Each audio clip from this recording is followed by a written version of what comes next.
would like to announce that a quorum is present. The meeting is duly called, and the notice of the meeting has been posted in accordance with the Texas Open Meetings Act. The time is 6 p.m. The following board members are in attendance: Dr. Betty Bonner, Allison Lasan, Catherine Sells, Sheila Taylor, Michelle Alcatep, Dr. Stacy Barker, and Jenny Prosnick. I've asked board member Dr. Bonner to lead us in prayer. Dear Lord, we thank you tonight for the opportunity to be here with members of our community and staff who support and love kids and our schools. And we thank you for that. We thank you also for your wisdom in all our decision making this evening around the topics we're going to discuss and deliberate on. We appreciate your guidance. We appreciate the grace you give us in our disagreements. And we hope those disagreements are all made in earnest in the best interest of kids. We thank you for that guidance in our community care for students and to help them learn and to be good stewards in our community. We know that you have commended us and guided us to be strong and have good courage. We know you've told us to not be afraid nor be dismayed. And we know that you have told us you will be with us wherever we go. It's in your Son's name we pray. Amen. Please join us in the Pledge of Allegiance. On the Texas Pledge.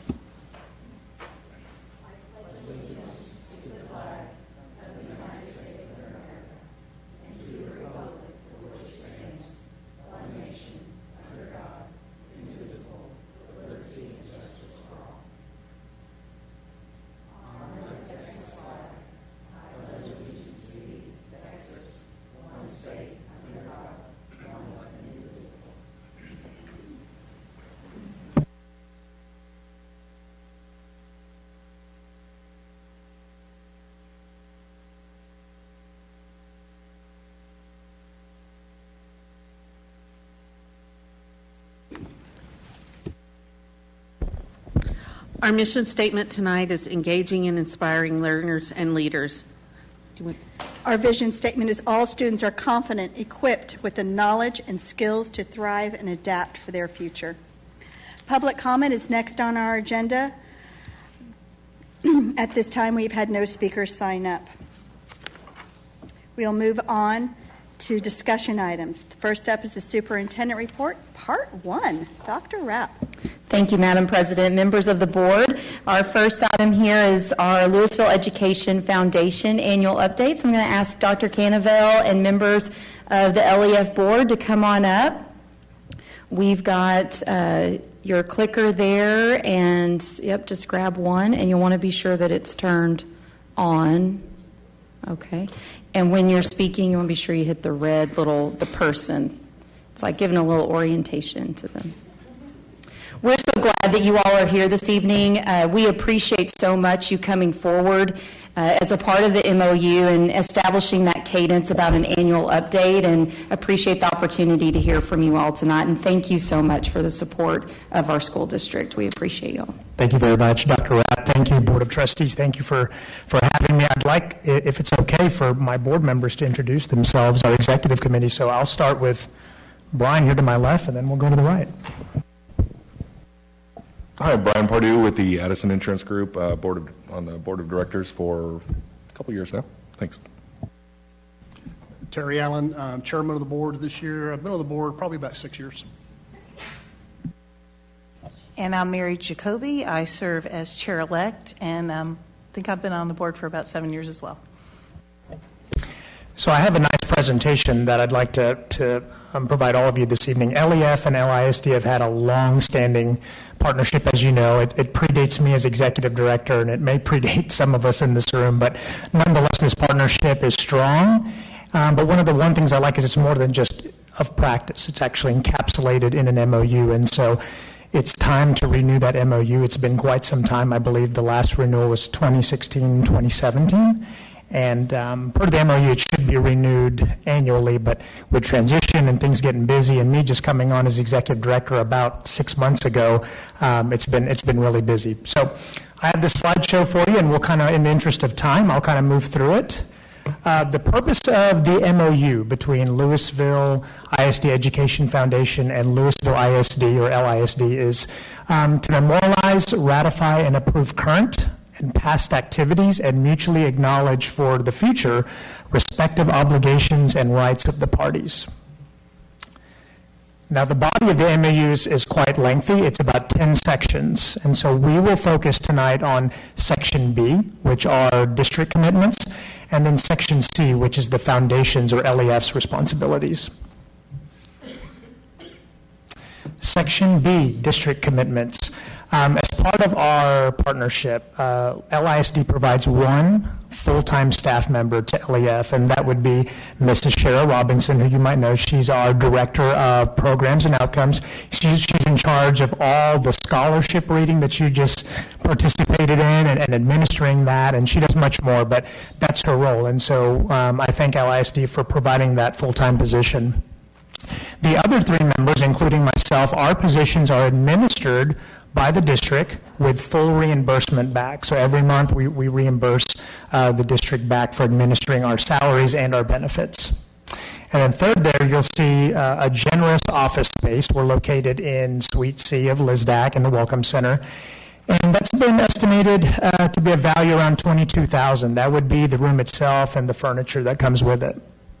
Office technologies are valued at about $16,000. That includes your desktops, your printers, your laptops, and other technology equipment. And then we have a Munis account, which is an administrative account, which is about $15,000 a year, and we use that to purchase office supplies and postage. And you can imagine with 1,224 scholarships a year, that's a lot of postage. That's a lot of mail and a lot of paper. And so we thank you guys for that. Section C, LEF's responsibilities. We are to conduct business as a 501c3. So we're a nonprofit status. We are the nonprofit arm of LISD. The foundation will use its best efforts to solicit, collect, and invest funds to enrich the educational environment for students and teachers. And I think we've been doing that now for almost 34 years. We were started in 1990, and so we're still going strong. Foundation agrees to contribute more in value compared to the district's expenditures, and we'll go more into that here shortly. Beneficiaries are always LISD students, teachers, and staff, and LEF is to provide an annual report to the LISD Board of Trustees, and I believe that was supposed to happen last semester, but with me being new, I promise I'll get to it in next semester, if not sooner. And this is just a nice checklist of everything I just discussed for sections B and C of our MOU. As you can see, everything has been completed, satisfactory, except with just a highlight there on the last, or second, I guess you could say LEF there in the yellow, the value of what LEF provides to the district, and then also our annual report to the trustees, to all of you. And I'll go more into more detail on that. So considerations for a future MOU. Again, it's been since 2016 since the last MOU was ratified, was approved. That's quite some time, and a lot has happened in the last, 8 years now? And so it's time that we look together as both LEF and LISD. What are some considerations for this next MOU? Well, the district is facing a budget deficit. I'm sure you'll correct me if that number's too high or too low. Number two, alignment of our strategic priorities. Much like the district, LEF being its own 501c3, our own entity, we too have a strategic plan that will carry us for the next 5 years. And in your packet, I did include an executive summary of what that strategic plan is. What are our priorities? And then lastly, this is an area of emphasis. So current pass-through and special programs. As part of our partnership, one thing that LEF does is we administer pass-through and special programs. And if you're not familiar with what a pass-through program is, I'll give you a few examples. Back to school fair. That is a huge special program that we put on and have a lot of partners. LISD puts it on every August. Incubator, Career Out, our STEM truck. So those are just some of the programs that LEF, we will receive the donations from sponsors or civic organizations. We hold those funds as kind of a, you might say, an auxiliary financial group. And then we also pay it out and pay vendors for those programs.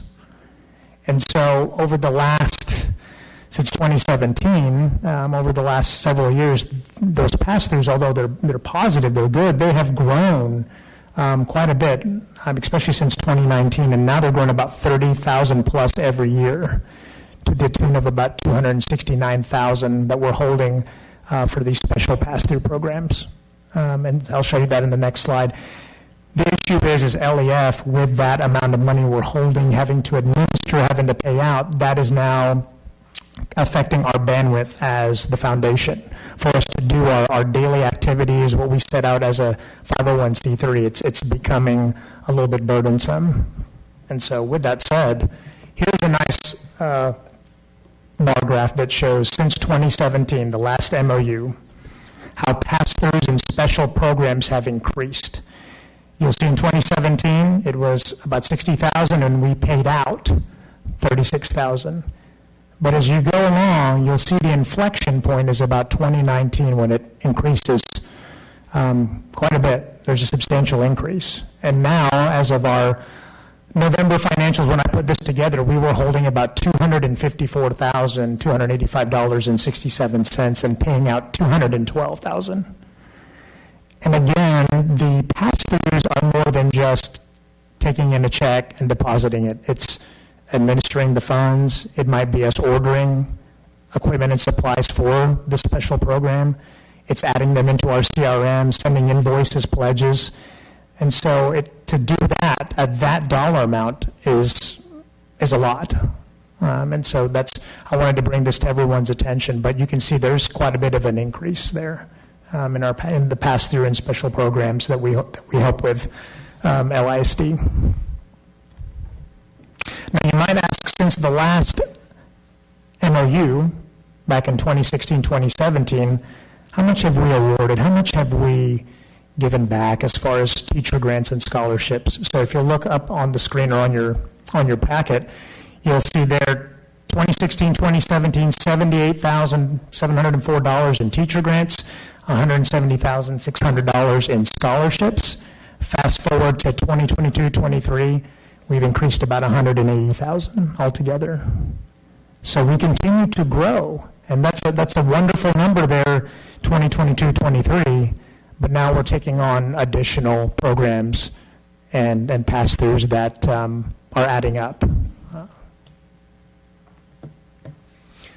So just a recap of our strategic priorities moving as a foundation. The first one is build a reciprocal relationship between LEF and LISD, and not just at the managerial level, but at this level here. I think it's important that all of us as board members, both LEF and LISD, that we communicate and we foster relationships so we know what's going on at any given moment, especially with everything going on in public ed. Find avenues for sustainable operational funding. Got to keep the lights on, got to pay your people. And then lastly, number 3, increase teacher and campus grant revenue to support in-district or campus needs. So what that means is, going back to this slide, we would like to increase the blue because those funds stay in the district. They support our students and our faculty who are very deserving of it. Orange is important, scholarships are important, but those monies, as we see it, leave the district. They help students on their next academic journey, but we know grants are going to become very important in years to come. And so with that, I just want to say thank you for your time. I hope this was informative on our partnership, how our MOU is structured, and how we can work together in years to come. So I know that this gives the board an opportunity to ask some questions as well, because it'll be our goal to bring back an MOU before all of you for approval, as is required by the MOU. So I want to give you an opportunity to have some dialogue before that would happen. Ms. Sells? I think for us to move forward as a board, we would love to have your specific ask and the cost of that, and possibly even more than one option to be able to move forward with possibly Sure. what you're requesting is what I see. So I would appreciate that. Yes, ma'am. Absolutely. Any other questions? Ms. Lasan? Thank you for being here tonight. I do just have one question. Okay. And I'm surprised that, like, Sheila, you haven't asked this yet, and maybe you are. Okay, so I just got to know why on 2022 there was such a difference in the revenue. What was that? The pass-through? Yes. On the slide yet. So the difference there, from what best I can tell from 21, we received a lot of different funds for a lot of the pass-through programs. So the big one I always think of is back-to-school fair, and then the ones I listed. It looks like we saved some of those funds and paid a lot of them out in 22. Therefore, there wasn't much collection or solicitation for revenue. As you can see there, it's quite a bit. It's only $35,000 that they raised. So those funds, when we hold them at LEF, we hold them. They don't go anywhere. And we like to keep a healthy balance because those funds that we administer and manage are also part of our audit. So those are tracked as well. So we try to make sure that they stay in the account and they're only used as needed or per request. Thank you. Oh, go ahead. Yeah, board members, please. I believe it may have been the income for the STEM truck came in 21, and it took a long time to get the vehicle with all the delays with new cars, and so it's paid out in 22. That totally makes sense. It's just such a perfectly up until 2022. Just thought I'd ask. Thank you. Ms. Taylor? I do have questions. It's probably more on structure. I understand LEF, the 501c3. I guess I don't understand, how are you getting operational funding? How do you make money, or are you sitting there just as a pass-through? That's a great question. So the way we sustain ourselves, we have our own operating revenue, and those are usually made through our fundraisers. So golf, and we have our Evening for Ed, which is coming up, by the way, March 2nd. Shameless plug. So that's how we sustain ourselves as an entity, as an organization. The pass-throughs are monies that come in, let's say for the incubator program. A lot of those companies that give to that program only want to send their funds to a 501c3. Gotcha. Well, I'm not going to say no, and I don't want to tell the program head no, so we collect it, and we administer it, and it sits in a fund account at LEF, and then when expenditures accrue, we help pay them out. Okay. Yeah. And then my other question is probably more along the lines of what Ms. Sells asked, is knowing what is the ask. I want to know, are you asking us for operational funding? Are you asking us, are you asking to cut something because the administrative burden is bigger? Not asking you to answer tonight, Sure. but I think that that's going to be important going forward to talk about what the partnership looks like. Bandwidth is probably the operative word there that I use. Okay. It's just growing too quickly, too fast. So as an executive team, I think we will provide those options and get those to you. But bandwidth is the issue. So early thoughts are it could be additional funds given us, or maybe it's another full-time, another FTE. Okay. Yeah. Gotcha. Yeah. Okay. So I'd be interested to hear that. I think those are the only questions I have. Thank you. Ms. Alcatab? I just wanted to say thank you for each of you coming. You all know that I do have a passionate heart for LEF and completely believe in the purpose and the mission of it. And it does, I think the way that you're putting it together really does align with LASD and how we're moving forward. So I definitely appreciate that. And I'm looking forward to us growing those teacher grants. As I know, we've been really working with our campuses and PTAs and so forth, trying to get those. And we've got a couple, so I'm really excited to keep it within the district. The biggest thing that I know that I have the question, and they would have the question as they've mentioned, is just the ask. Give the ask, and I think that that'll help clarify a lot of the questions that the board's having. But I'm excited. Thank you. Well, I'm grateful that we're here talking about it. I know this has been a long conversation coming, so I'm grateful that we're here having the conversation. I think the ask is what you've heard that the board definitely wants. I would also ask, this is going to be grammatically incorrect, I would ask that the ask be sustainable.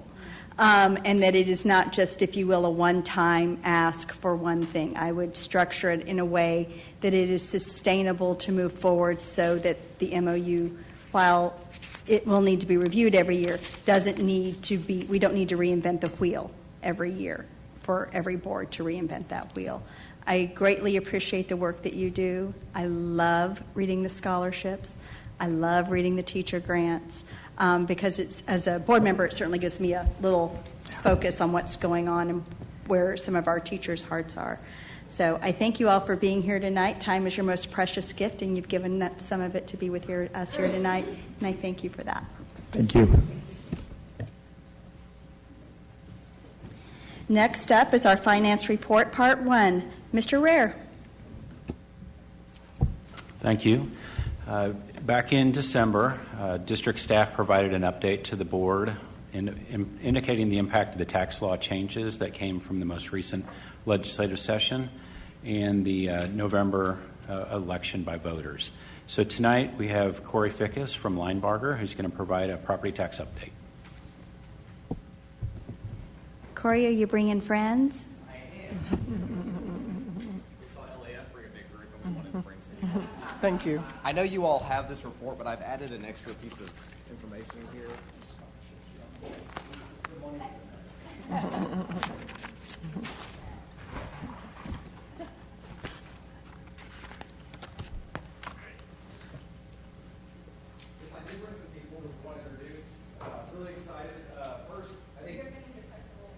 Need to please, if you'll press the little red man there. Thank you. Can you hear me? Okay. Thank you. My name's Corey Fickus. I'm one of the partners with the Linebarger Law Firm. We do have some people here that I want to introduce. First, I think most everybody knows Mr. Chuck Elsey, our esteemed local counsel. We've been working with Mr. Elsey since we've been working for the district, and it's been a really great partnership. He brings a great amount of information and context to our work to make sure that we're keeping in alignment with what your goals are. And so it's been a really great partnership. We've been really happy to have him be a part of that team. Also, I'm going to start on this end. Cheryl Knighton. I think many people know Cheryl. She's been involved with LEF since the second golf tournament. Lives in the district, and she's been a major part of the work that we've done here. She's in our bankruptcy department in Dallas. But one of the big things is she was just promoted this year to be one of our equity partners, and we're really excited for her. She's been with the firm for, I'm going to say it wrong, I should know, is it 20 years? 21 and a half years. Really excited for her. She brings a great amount of information. So anytime your financial team gets an email about bankruptcy, it's all coming from her. I'm just putting it into lay terms. And then Jordan Stimson out of our office in Fort Worth. She's one of our partners that has been doing a tremendous amount of work for the district on our site visits and a lot of litigation efforts, and so wanted her to bring here as well. So that's our team here. We've got a lot of other people that are not here. Our bankruptcy department in Dallas has another 3 attorneys plus 8 staff, and then we have our bankruptcy department in Houston, which has been helping with our Bed Bath & Beyond issue, which we're going to talk briefly about. And then I've got another 7 attorneys in our Fort Worth office that also help with this. So I have handed out a report, and this is our report that covers the collection period from July 1 of last summer to December 31st. So this is the first 6 months of collections after the turnover in July.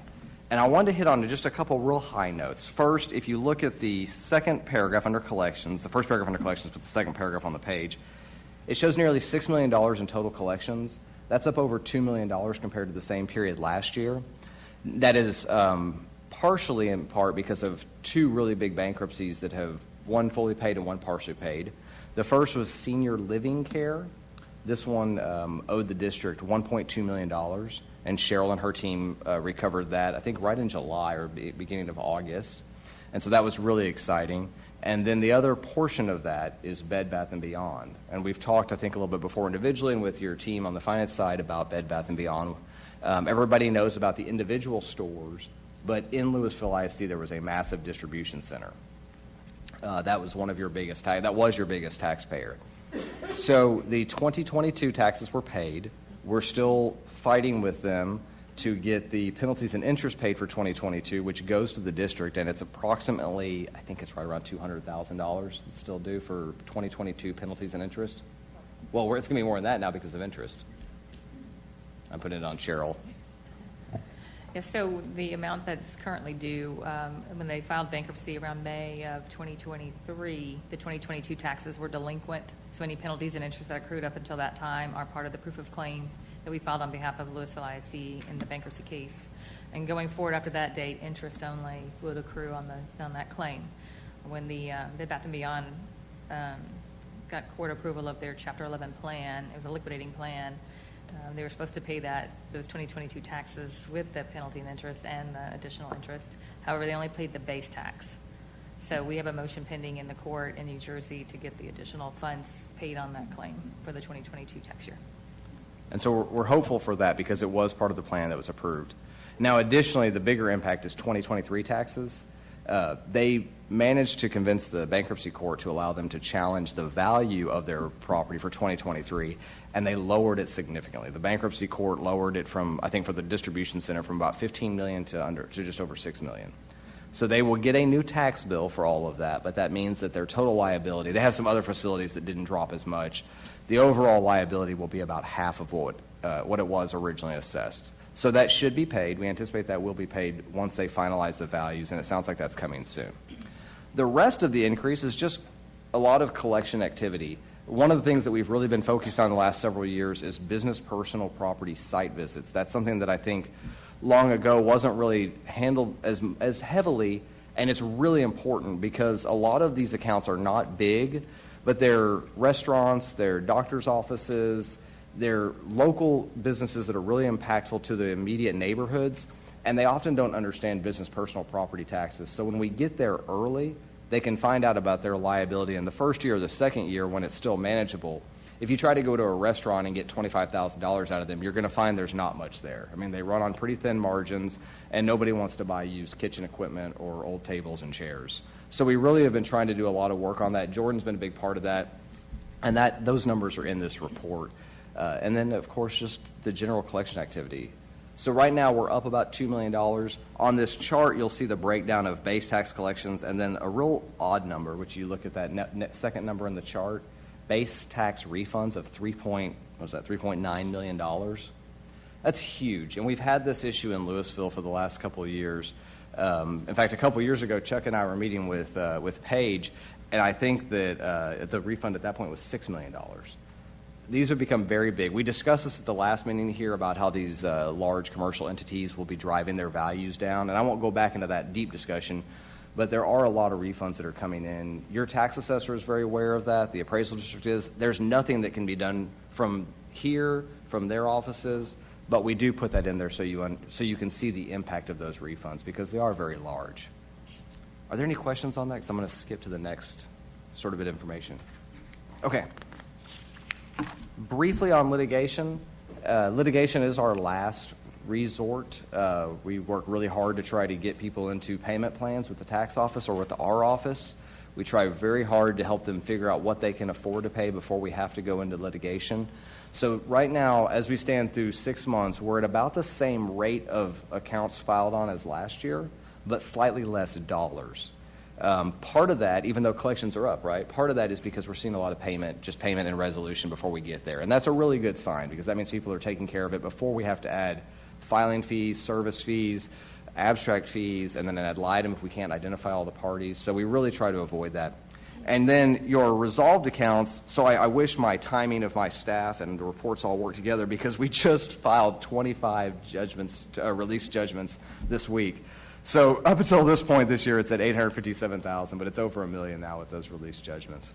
And the release judgments, the accounts resolved is a summation of the 4 numbers under that. I'm going to just point out a couple little things. On the next page, we've talked about our site visits. We've done 28 site visits just in the first half of the collection year. But the big time for site visits is actually in April when business personal property accounts are turned over. We've been working really hard to make sure that your property owners are visited. These are not homeowners. We are not visiting homeowners to remind them. These are only businesses, just so we're clear on that. Now, there's an article in the paper today about an issue from the appraisal district. This is a separate issue. These are businesses that aren't aware of their delinquency, and in most cases, they have no awareness of the liability, and we can see that by their lack of connectiveness with the appraisal district and the tax office. So we're working to help educate on that. That's the meat of the report that I wanted to talk about. I had some other information for you, and I was going to go over a handful of things. In the back of your presentation, there's a property tax cycle. If you were here a couple years ago, I brought this to you as a kind of an overall discussion. This shows the collection cycle for us. And so right now we're here at the beginning of February. Everybody that did not pay their taxes by the end of last week is now delinquent. It has not been turned over to us yet. It's still at the tax office. We will get those in April for business personal and then in July 1st for the real property. But they are delinquent. As you see it coming around, if you kind of look on the right side at 3 o'clock, you're kind of coming into the March area, and then you get down to the appraisal district. But right now, for the next, it's now 35 days, we are in the appeal process time for the property value studies. Now, we don't do that work for you, but your values were upheld and they were valid, although I understand that you will be challenging or protesting your T2 values. Is that correct? That's correct. Okay. So that's what's going on right now. And really in the collection, the tax world, outside of your work, that's one of the big things right now. Coming up, we're going to have appraisal challenges and appraisal notices. That makes everybody real happy. And then we get around to July when the new collection cycle starts. So I just wanted to give that for some context of where we are in the year right now. And so, again, in about 2 months, we'll start doing even more site visits on the business personal. And then very briefly, I know Dr. Rapp asked us to talk for about 90 minutes, but we're going to keep it a little shorter than that. We wanted to give a little bit of an update on just statewide what we're seeing. As everyone is probably aware, in the special session last year, the second special session last year, Senate Bill 2 was passed, which included a handful of property tax relief measures. One of them was a compression, a component that included compression, and then there was the homestead exemption, which increased your homestead exemption to $100,000. And so the big question that I think a lot of people have is, what is the impact going to be? Aside from your per pupil funding and your calculations for that and how the state's going to fill in, what we have seen across the state, while there are some variations, levies for this year are flat compared to the prior year, despite continued record valuation growth. And so that is coming from the compression and the homestead exemptions. So from our perspective, the big impact is going to be, we believe, significantly reduced delinquencies. First for homeowners, now they have a large increase in what they don't have to pay taxes on, so that'll be more manageable for them. So there's less due, but also an easier amount to pay. And then additionally, and we don't have the numbers for this yet, but we are looking for it, is your deferrals, and specifically your over 65 deferrals. Those individuals are eligible for a freeze of what is owed. The legislation that was brought in actually backdated their freeze to the last exemption. That didn't happen in the prior exemption, so they caught up. So now, if you know anybody that's over 65 that has a freeze, they got an outsized tax savings from somebody that's under 65. And the longer they've been, the older they are past 65, the greater the savings they likely got as their values have increased.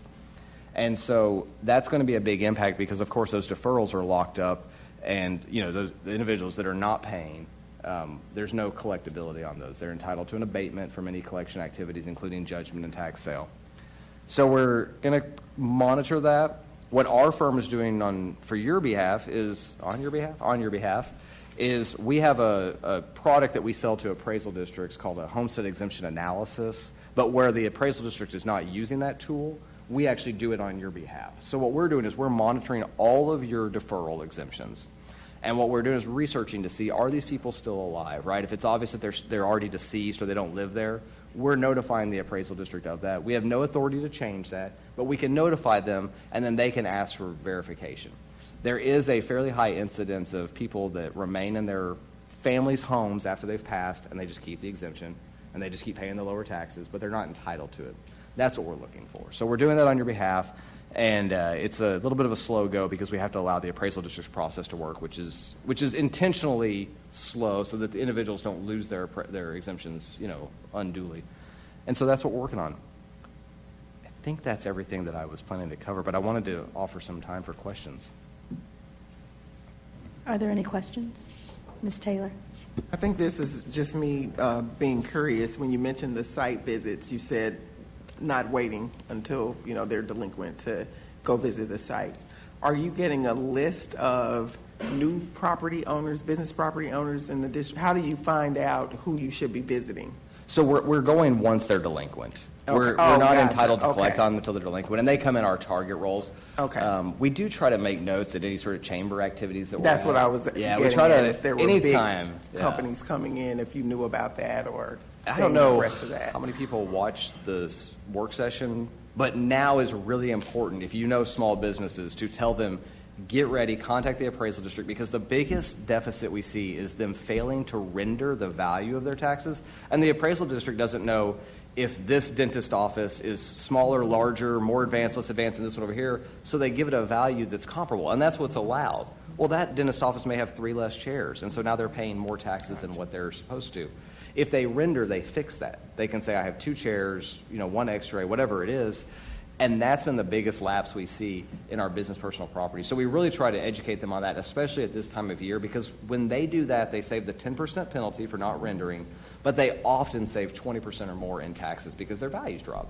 And from our perspective, it's the hardest stuff to collect. It's the worst stuff to collect. You try to go sell dentist chairs. There is nobody that wants to buy used dentist chairs. No market for that. Barber chairs, dental chairs, and restaurants are really hard. And so educating them as soon as they become delinquent the first year makes a lot more money. But yes, it's after they're delinquent. Gotcha. Yeah. Okay. Well, as I often say, you're my favorite lawyers because we don't pay you. I thank you very much for your work on behalf of the district. This, of course, goes into our INS portion of our budget, which we're going to talk about a little bit later. So just keep in mind, this is a separate separate bucket that we're going to be talking about. Thank you very much for your work. Greatly appreciate it. Thank you for coming out tonight. Thank you very much. Thank you. Anything else? Next up, the superintendent report, part 2. Dr. Rapp. All right. Thank you, Madam President. We are going to talk about our next steps with facilities assessment projects. And when we all last left one another, you all gave me the charge to pull the One Vision Task Force back together and update them on the status of propositions that passed and have a discussion about those that did not, based on the presentation that we provided to you all last month. And so we did that. We met with them on January 25th. And then also we have been communicating with a variety of groups about the projects that did not pass, and that there's no money in order to do those projects that did not pass. And as promised, we also included an application to the One Vision Task Force on our communications, as our goal is to get that group up to about the size of 100 people.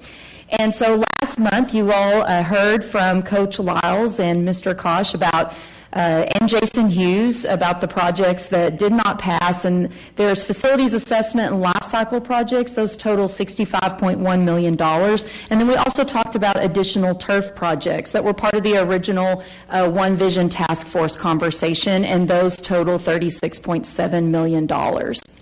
The feedback that we got from the One Vision Task Force members was to consider a future bond package with both the facility assessment life cycle projects plus all the additional turf was the top choice coming back in their feedback. And then their top choice as far as a possible timeline for going back out to the voters was in May of 2024. And of course, we provided you all with that feedback as well. One of the things that we heard at the One Vision Task Force meeting and that Coach Lyles has been getting along the way is the impact to our teams without the turf fields. And several of you were there that night in the room, and I know may want to also speak to this as well, but you can see how many games were impacted and lost due to weather-related field conditions. And on average, they estimate that it costs about $150 to $170 in transportation costs when we have to cancel a home game or move it to a turf field. We also heard stories in that room that night about how, like, 9th grade and JV games, when those are canceled, we don't replay those. So that's lost practice and play time for those athletes.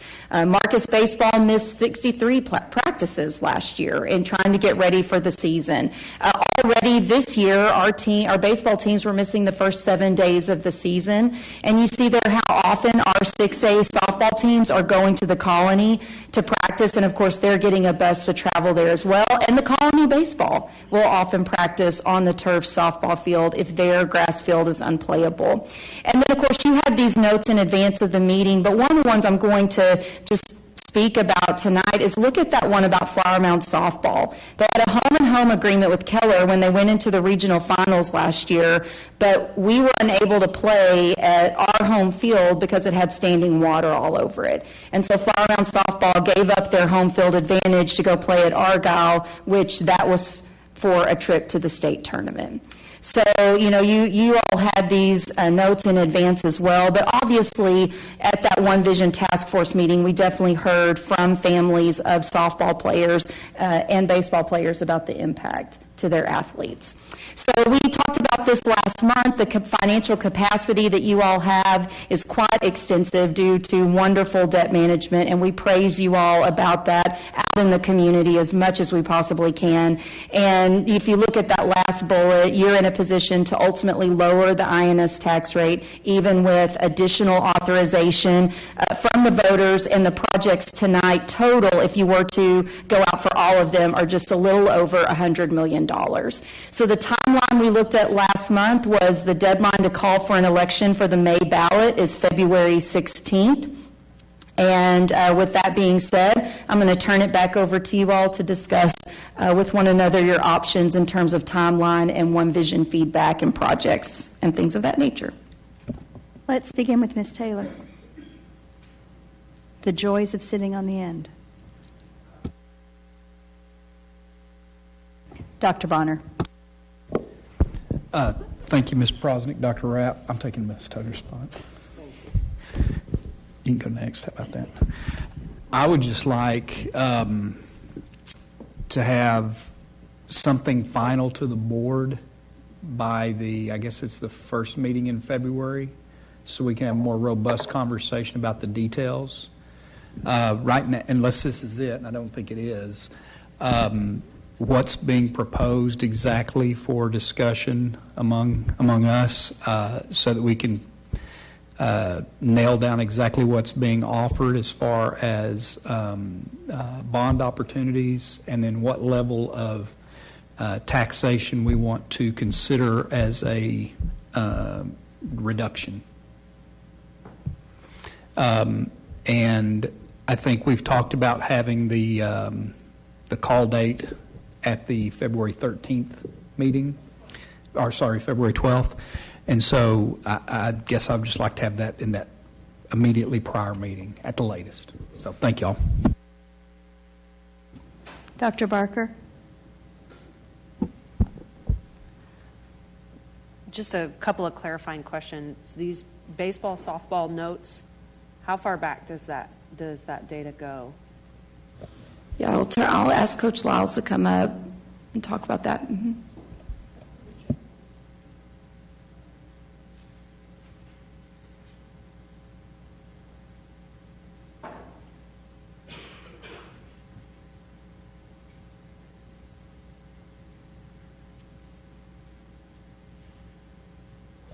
All right, hello. Yes, that information on the notes was just last year. Okay, so that's one academic year. Yes, ma'am. So that's close to $15,000 in transportation costs for just what's on that screen. That's correct. Okay, I just wanted to clarify that and make a note of that. Thank you. Ms. Lasan.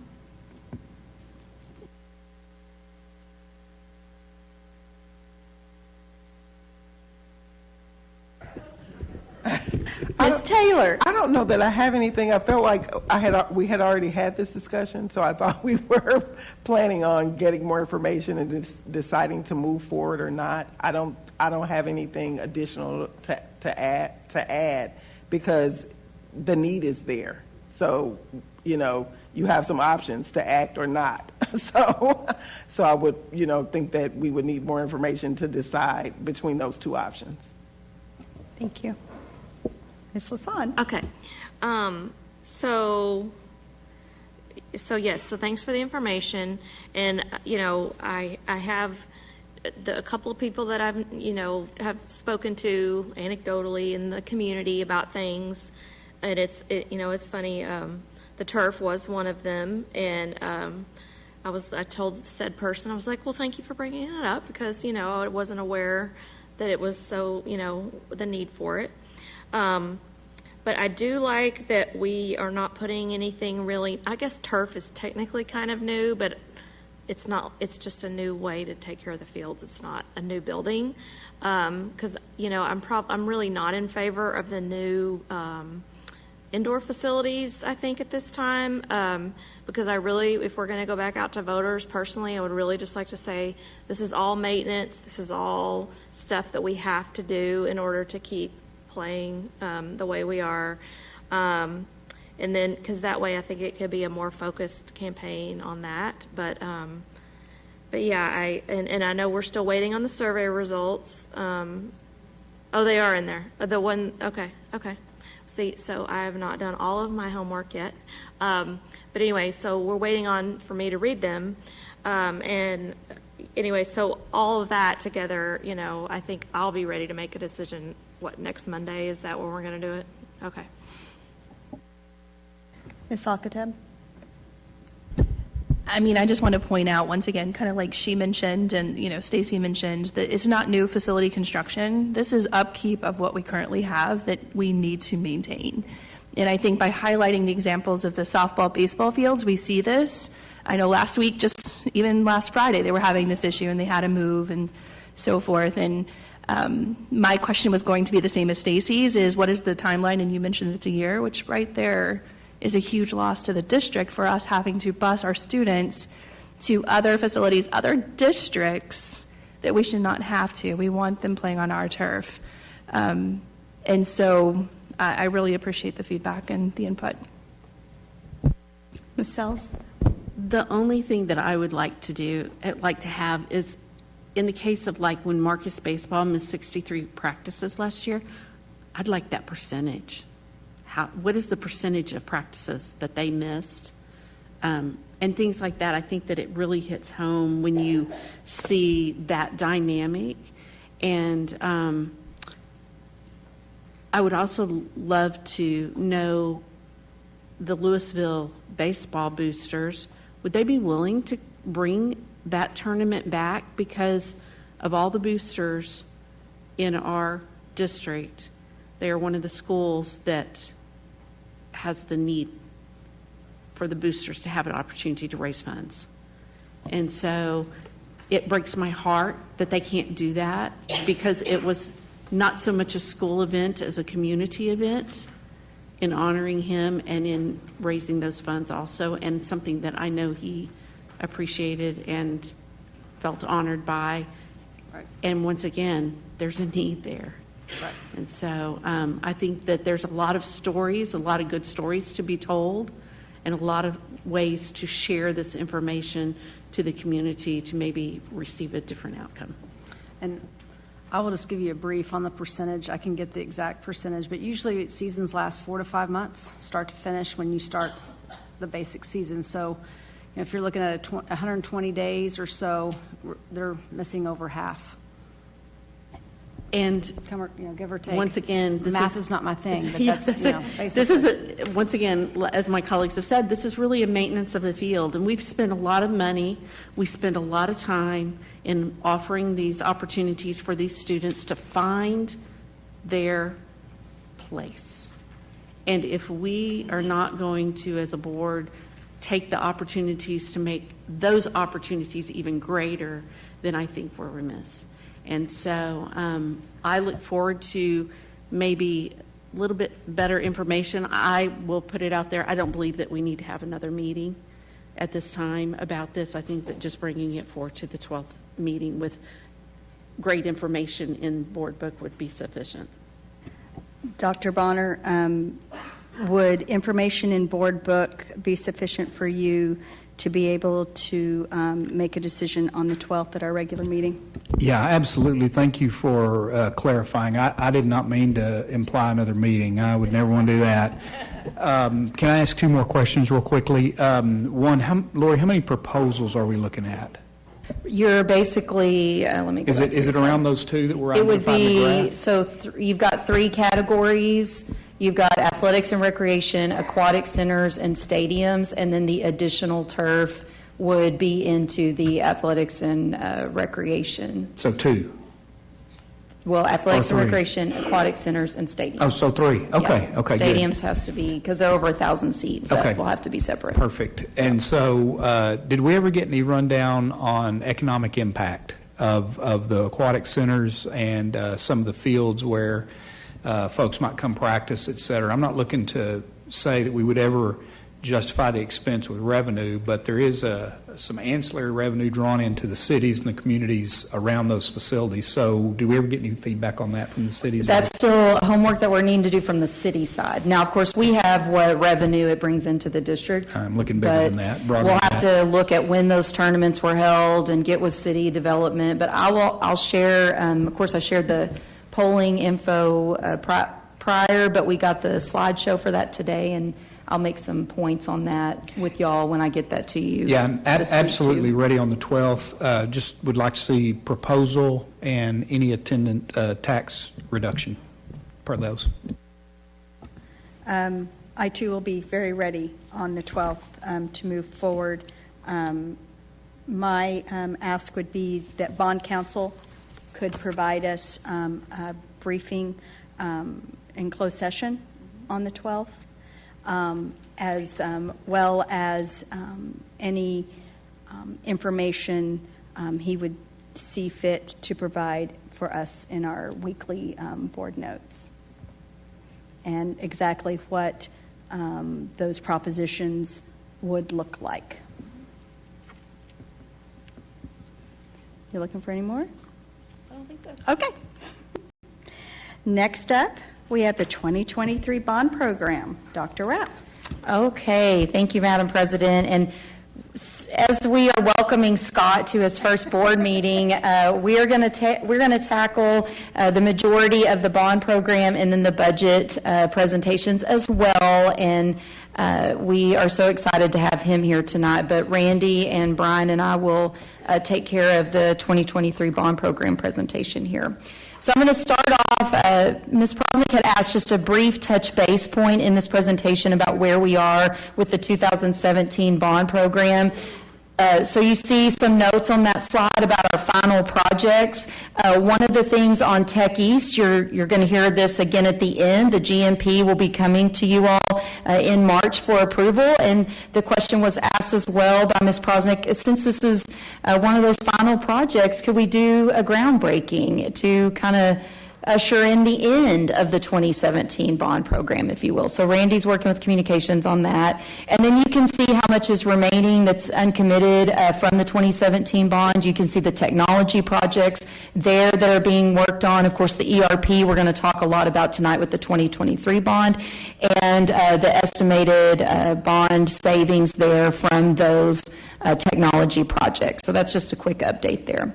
All right, tonight's presentation for the 2023 bond, we're really going to focus out of our icons here. We're going to be talking a lot on the planning processes and timelines element of this presentation, and then what are some resulting next steps. We won't be spending much time tonight at all on any financial analysis components or bond reporting components. So I'm going to hand it over to Randy to start dealing with all these planning processes we've got going. Okay, thank you, Dr. Rapp, and good evening, President Prosnick and board.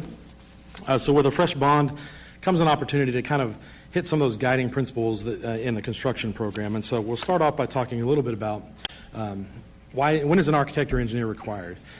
And so the first definition we have in here is really a public works project. And so that's really any project that involves public funds and deals with public health, safety, and welfare.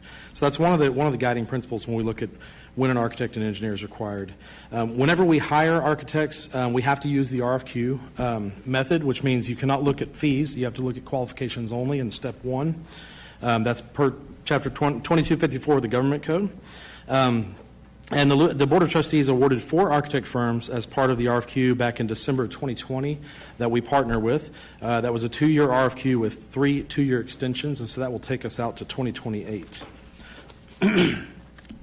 So there's really 2 codes here that we're going to look at. One is the Texas Occupation Code, deals with engineering. So projects less than $8,000 that do involve mechanical or electrical engineering, there's no engineer required. And projects less than $20,000 that do not involve mechanical or electrical engineering do not require the engineer. Everything above those thresholds does. And then the Texas Administrative Code for the architect side, new construction over $100,000 architect is required. And renovations over $50,000, and you can see all the pieces there, really renovations involving additions of walls, partitions, those things, and architect is required. So our board policy, CV Local, requires that the board select a construction delivery method for every construction project. There are 6 available construction delivery methods, and we'll kind of go through those quickly here. The very first one is a competitive bidding method. And so the first thing we'll mention is you have to have an architect or engineer prepare the documents. Now, you're going to see on most of these delivery methods, that requirement is in here as well. So in addition to the 2 things we just looked at on when architects and engineers are required, these delivery methods per the government code also require architects and engineers on these projects. So on the competitive bidding method, documents are 100% complete when you put those out to bid. Projects are then advertised, bid out, and the project is awarded based on the lowest responsible bidder. So just real quick, some advantages of this method would be you do have a clearly defined scope when you bid the project, and there is a single point of accountability, but this is the least amount of teamwork approach. There's no design input at all, no budget input by the contractor. Price is not established until that design is complete, and there's less flexibility, the least amount of flexibility really in your contractor selection with this method. So the distant cousin to the competitive bidding method is the competitive seal proposal method. And we do use this here in the district on certain projects. And really, so this is very similar. Where it differs is you are able to ask for proposals. And in those proposals, you can ask for things like information about their company, experience on similar projects, who their proposed staff is going to be. And that weighs into how you award best value. It's not just based on lowest price. And that price can be negotiated post-bid. So again, advantages, pretty similar. You have the defined project scope at the time of bidding, single point of accountability. There is more, the award is based more on value than price, which is an advantage. Very similar disadvantages. I added one at the bottom there. It's really not suited for heavy renovation projects where a lot of unforeseen conditions might be anticipated. Construction manager agent method, we do not use this method here in this district. So this one, again, you must hire the architect or engineer before selection. Really, the CM agent is there to provide consulting and administrative services during design and construction to help manage multiple contracts. You still have to get your general contractor, your trades, and your subs hired separately to serve as your prime contractor. And the agent is really just intended to, again, represent the district in a fiduciary capacity, and they cannot self-perform any of the construction or design work. So the advantages here, you do get some assistance and advisory and administrative standpoint handling multiple projects. They can help you with some estimating and constructability pieces. But really, this is really meant for districts that have a lot less experience with construction. And so disadvantages would be you're paying higher fees for outsourced oversight. There's no contractual responsibility with the subcontractors for them, but there is for us. There's no guaranteed maximum price in this method here, no single point of responsibility, and really, if your district has a lot of construction knowledge, you really, this is probably not the best method for you. So the next method we'll talk about, y'all are very familiar with this one, this is the one we use primarily, is the construction manager at risk, CMAR. Again, you must hire the architect or engineer before selection of the CMAR. The district hires the CM early in the process, and this is really where a lot of the value comes in because they work as part of the design team to provide constructability input, means and methods input, phasing. Like we have a very complex project like a high school 20-year life cycle maintenance and repair. They can start to help you with how you would actually phase that. And they provide detailed cost estimates at key milestones during design. So it really helps us to make sure that we're kind of staying on track with the initial budget up to bid day. This method does utilize the guaranteed maximum price, and on that, any savings are returned to the district. And I'll hit a little bit more on the GMP concept here in a minute. So advantages, this is really the one where you see the more team approach, right? Because they're part of the team the whole way through design and construction. The construction firm is hired on qualifications rather than low cost. Again, they're involved in design decisions. They assist in cost estimating. The owner can have input on subcontractor selection, so this is a method where that is available. They are the single point of accountability. The subs do work for them. They do use the guarantee maximum price, and it's really great for large and complex projects, these very heavy renovation work like we do a lot here in the district. And again, key here is project savings are returned to the district at the end. So some disadvantages, you would say that GMP pricing probably includes more contingency funds and allowances than any of these other delivery methods. However, all savings on unused contingency funds and allowances are returned, again, back to the district. And some would say it's more costly, this delivery method, than others. You do have to remember, though, that you are getting some value with the pre-construction services, right? So that with them being involved in the design early on. The design build method, I'll just go through this pretty quickly. This is essentially you're hiring a company that has the architect and construction and the contractor as one company, basically. Even then, we are required by the government code to hire a independent architect or engineer. So again, we can't get away from that even on this one. This method, really, the design is completed after the GMP is given. So they'll give you a guaranteed maximum price, and the design is not completely worked out. It's really used for fast-track type projects, and is really not commonly used by school districts. Again, I've hit most of the advantages. Fast track, early GMP, you do have that single point of accountability. Disadvantages, again, you have to hire that third-party architect. You're picking an entire team of architect and contractor versus the best of each one. Design is completed after the GMP, and so there's always a little bit of risk there. And then quality control is a bit of a challenge. The last delivery method, job order contract method, we do utilize this here in the district as well. This is the only one that says if an architect or engineer is required. So if an architect is required, they must be used for the construction documents. This would be the method where you can go back to those rules of the 8,000, 20,000, 100,000, right?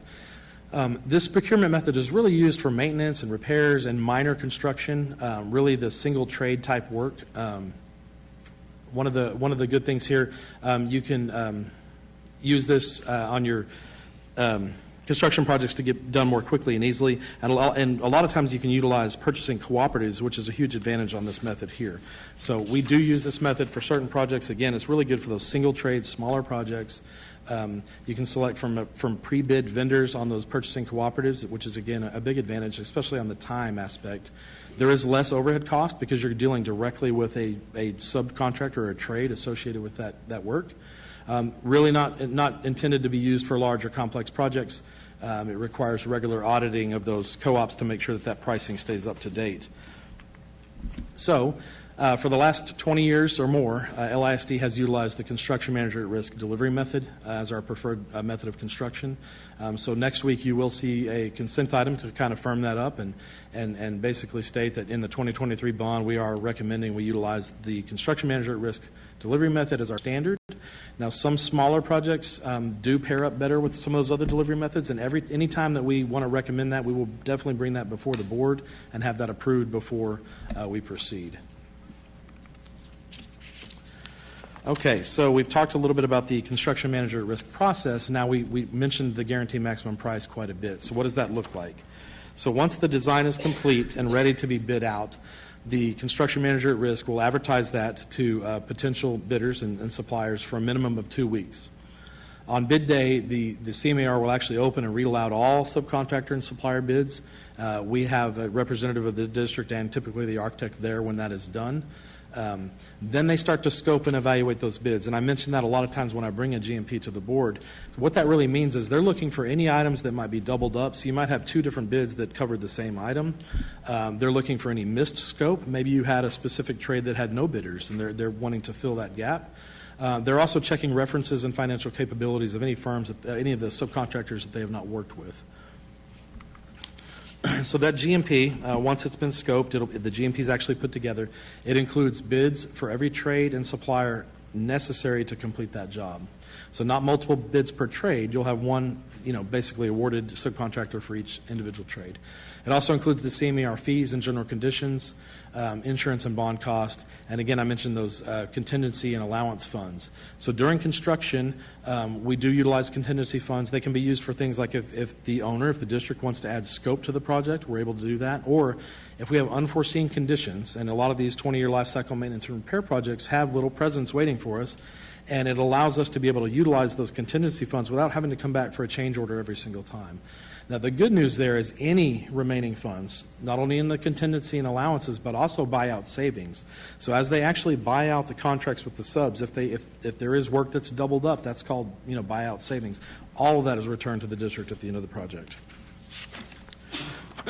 So the action that the board will typically see, there's two things. One, GMPs will be brought back to the board, before any construction commences for approval. And then at the very end of the project, board policy CV local requires that the board approve the final completion of a project before the final payment is made. And this is the process that you'll see any given month where we bring closeouts for approval, and many, many times you'll see a surplus given back to the district there. Okay, so for our actual summer 2024 projects, we have a couple of updates here. So again, utilizing that CMAR method, step 2 of that method. Step 1 was where we pre-qualified 7 firms. Step 2 is where we actually try to award individual projects. We sent out 4 bid packages for this summer. Those were some flooring, casework, marquee replacements, and new track and field event lighting at the high schools. I mentioned we have 7 CMAR firms. The government code only allows us to send to a maximum of 5 every single time. So every time we send a package out, we're automatically going to exclude at least 2 contractors. You'll see the results there, package 1.1 through 1.4. We received 2 bids on 1 bid on 2, and 3 bids on that last one there. So we didn't get great participation. I think part of the reason is just the short turnaround. A lot of our firms are booked up already for this summer. Really anticipate a lot better participation moving forward as we have a little bit more notice and things. So next week, your board actions that you will see, there will be recommendation for award that we will bring forth for package 1.1, 1.2, and 1.4. for these CMAR bids. On the 1.3, which is the marquee replacements at 3 schools, a very small budget on that project, and really the fees and general conditions alone exceed that budget. So we are going to recommend a different delivery method. We have signage vendors available on those purchasing cooperatives, and this is one of those great single trade type projects where the JOC really makes a lot of sense. We feel like we can get closer to that budget on 1.3. So the remainder of the 2024 projects that aren't CMAR, you'll see next week. We're going to bring some recommendations. Again, I mentioned the marquees for JOC. The interior bleacher replacement at Arbor Creek, that's a single trade, easy project that we can easily utilize the JOC delivery method. And then playgrounds and shade structures at multiple campuses. We really feel like this is a great one to use the competitive sealed proposal for. We can write in specific language on the CSP, multi-award it to different vendors, really ensure that any vendor bidding on that see exactly how many projects they feel like they can accomplish in the summer. If you remember, we're getting a large amount of playgrounds and shade structures done in a short amount of time. So we feel like the CSP is the appropriate method there. Again, these are all smaller single trade projects where these delivery methods give us flexibility and really highest potential to meet those budgets. Again, the rest of those projects will use the CMAR delivery method. Okay, and then finally, I've got a project to talk about yet again. We've had several board actions on this project over the last several months. This is just a reminder, there's around $2 million of grant money available to use for the emergency responder radio antenna system. In addition to that, $6.5 million was included in the 2023 bond to help finish this project. Really, that was originally planned before we got the grant, so it'll be a combination of those two. The requirement for first responders to have clear and consistent radio coverage in our buildings comes from the International Fire Code. So all of our cities have adopted this, and the fire marshals are definitely waiting for this to happen.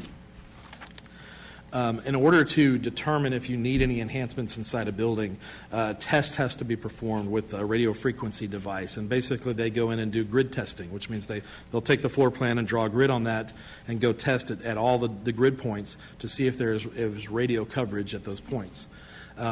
Just a note here, because it's going to make sense in a minute, our existing architects and their consultants really do not perform that type of testing. It's pretty specific type of testing. And that's one reason why we didn't use them in the beginning. So if there are dead spots in the building, a system is then designed to ensure adequate coverage. So the district put out an RFQ for firms to perform both the testing and the design for over 60 of our buildings. A primary and secondary vendor were approved back in September of 2023. The testing fees were then brought to the board in October and were approved. That testing was performed in all 60 buildings. We do have the final test results of all those now, and about 45 of our facilities need some sort of amplification system. Not all of them are full systems, some are partial, but 45 buildings will need work. So the next phase was to ask for design fees. We asked for design fees from the primary vendor first. We were unable to reach a fair and reasonable price with the primary vendor. We then reached out to the secondary vendor. We were unable to reach a fair and reasonable price on the design fees on their end. So now that testing is complete, again, I mentioned testing is kind of the one piece that none of our architects do. All 4 of our architects can provide design services for this type of work now. So we would pay our standard fees by using one of our existing architects. It would save the district money. Back in 2017, in the 2017 bond, we actually had a project, this exact project, at our high schools and 9th grade campuses to provide the emergency responder radio antenna system. Huckabee was the architect on that project, so they are well versed in what it takes to design that system. So next week, the little check mark, you'll see 2 consent items. One, to terminate the RFQ 3115-23, and then the other will be to hire Huckabee as the architect to perform this work. We do have a little bit of a clock that we're working against on the grant funds, and so we would like to get the design completed and get this work actually started sooner than later. So, all right. Thanks, Randy. Let me see if this is going. All right. On the technology projects, I thought tonight would be a good time to actually get all of our categories of projects in front of the board, because we're going to start ramping up our frequency of some of the topics as we bring forward 2023 bond projects. And also, I want to try to connect. We had our first sale, our first issuance. We have a lot of technology items needed in this first sale. So I'm expecting, obviously, tonight, March, April, that we're going to have several topics coming your way. So I'll try to connect the dots for you here quickly. So in the world of technology, our stuff is really living in 2 propositions. We have Proposition B, and in there we have projects that are technology managed as well as safety and security. And Randy, touched on the emergency responder radio system, but ultimately in that category there was just over $11 million of projects in there. And I want to point out too, on the phones, I listed that as second bond sale. Essentially all the different projects that we have here are going to really be spread out over multiple years, except for the phone system. We're not planning to do anything in this first year on the phone system.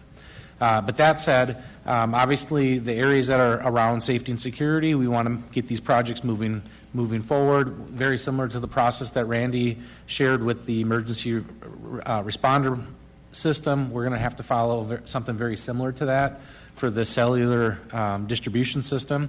So I think you're kind of laying some groundwork for how that process is going to have to work for us.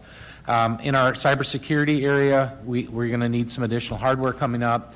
Also, next month, you're going to start seeing some things around our camera systems and the compute, the processing and storage. That's going to be coming up shortly as well. Also, our classroom infrastructure, the things that are used every day in the classroom, our team is starting to put together kind of final product recommendations and standards so that we can begin bidding some of that stuff out. In the area of network and infrastructure, we've already talked a little bit about the UPSs and the data centers. That project's going to be coming up as well. And then on the campus sound, there's a limited number of dollars in this bond to help replace some of the equipment that fails in the area of sound systems on our campuses.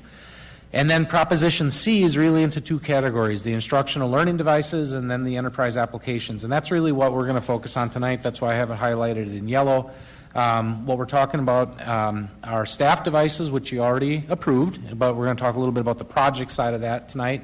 And then also where we are as far as timing and some of the complexities with the iPads for staff and students. And then the associated professional services that we have with that, and then also our enterprise applications regarding one of those being the ERP, as well as additional staffing that we're going to need. So first up, let's talk about the device replacement. And this is kind of an eye-popping number, but just to point out, we're looking at an estimated 37,000 iPads needing to replace this coming year. And part of that is really the iPads that we put in 2018, and those are 6 years old, right?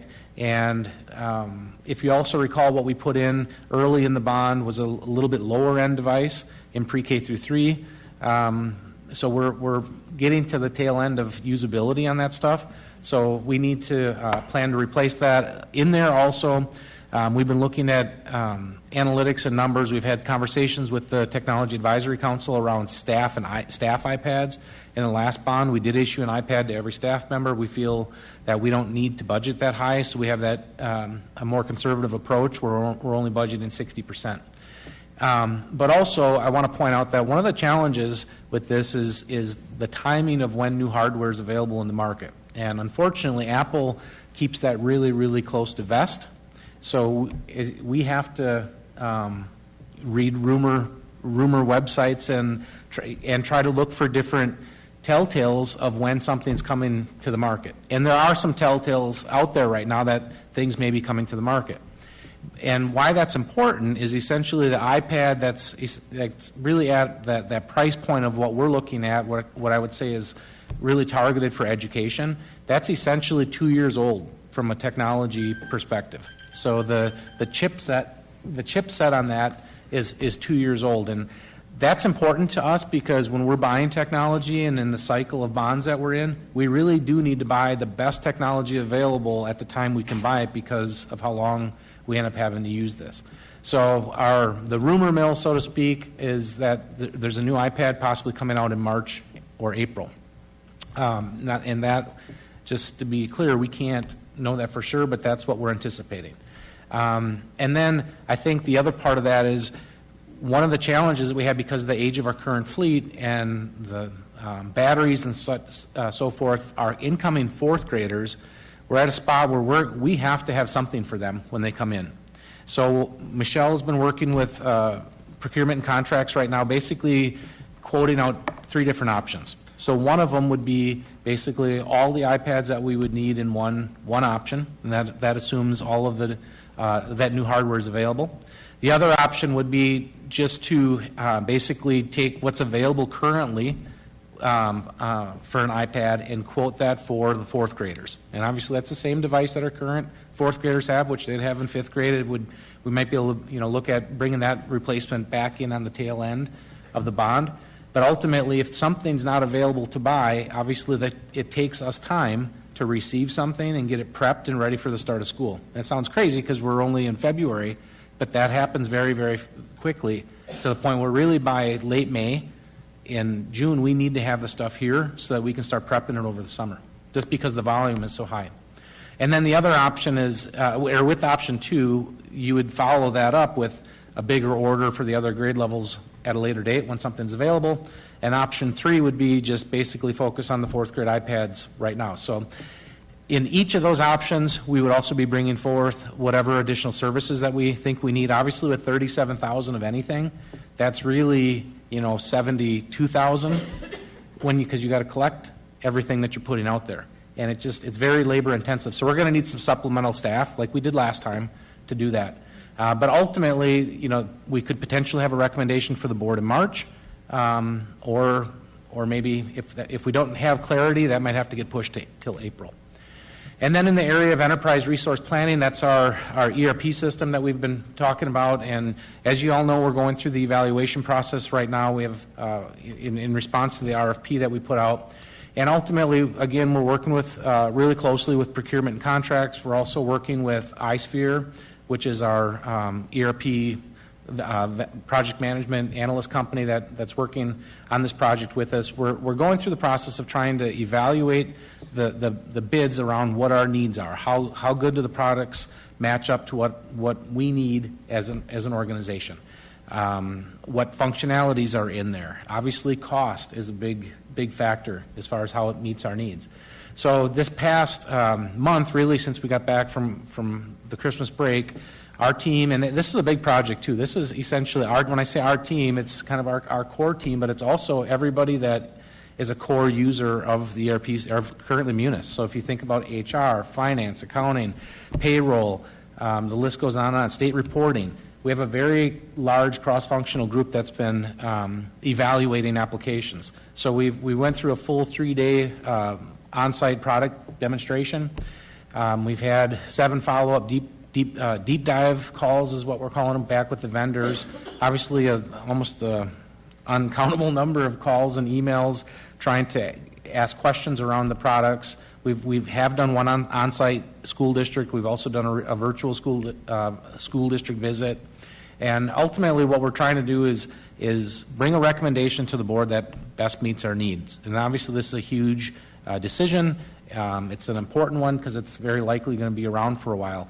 So we did have a meeting today, which is new information, and just looking at how involved the process is, as well as how many people are involved in, asking questions and getting input and providing input. We're not going to be able to bring that forward in February for a recommendation. So right now, our plan is to bring that forward in March. But ultimately, we've discussed this as well. We still feel like the timeline of being able to make that decision, work with whatever vendor we choose to be able to onboard it, we still feel confident that we can bring that online by February of 2025. And then in the area of technology bond staffing, we have needs really that are aligned to specific projects. So when you think about some of the things that we're working on right now, obviously the SIS or the ERP project is one of them. And in our enterprise application category, we did have a position in there that might be a project management analyst, some level to help us with that implementation. Recognizing that we're going to be bringing a recommendation forward and we're going to have to start implementation quickly.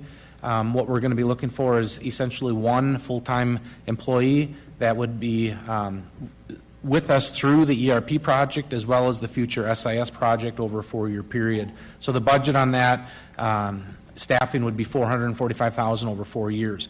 And then also, as far as we do need some short-term contracted services, like I said before, the board approved the staff laptops. Now we received them all. Our team's done a fantastic job of getting them all set up and unboxed and labeled, and Michelle's team has done some piloting. I put some of this in the board book, you might have read it, on how do we actually be able to get these pushed out in a fast way. So they've been doing some test deployments at various campuses.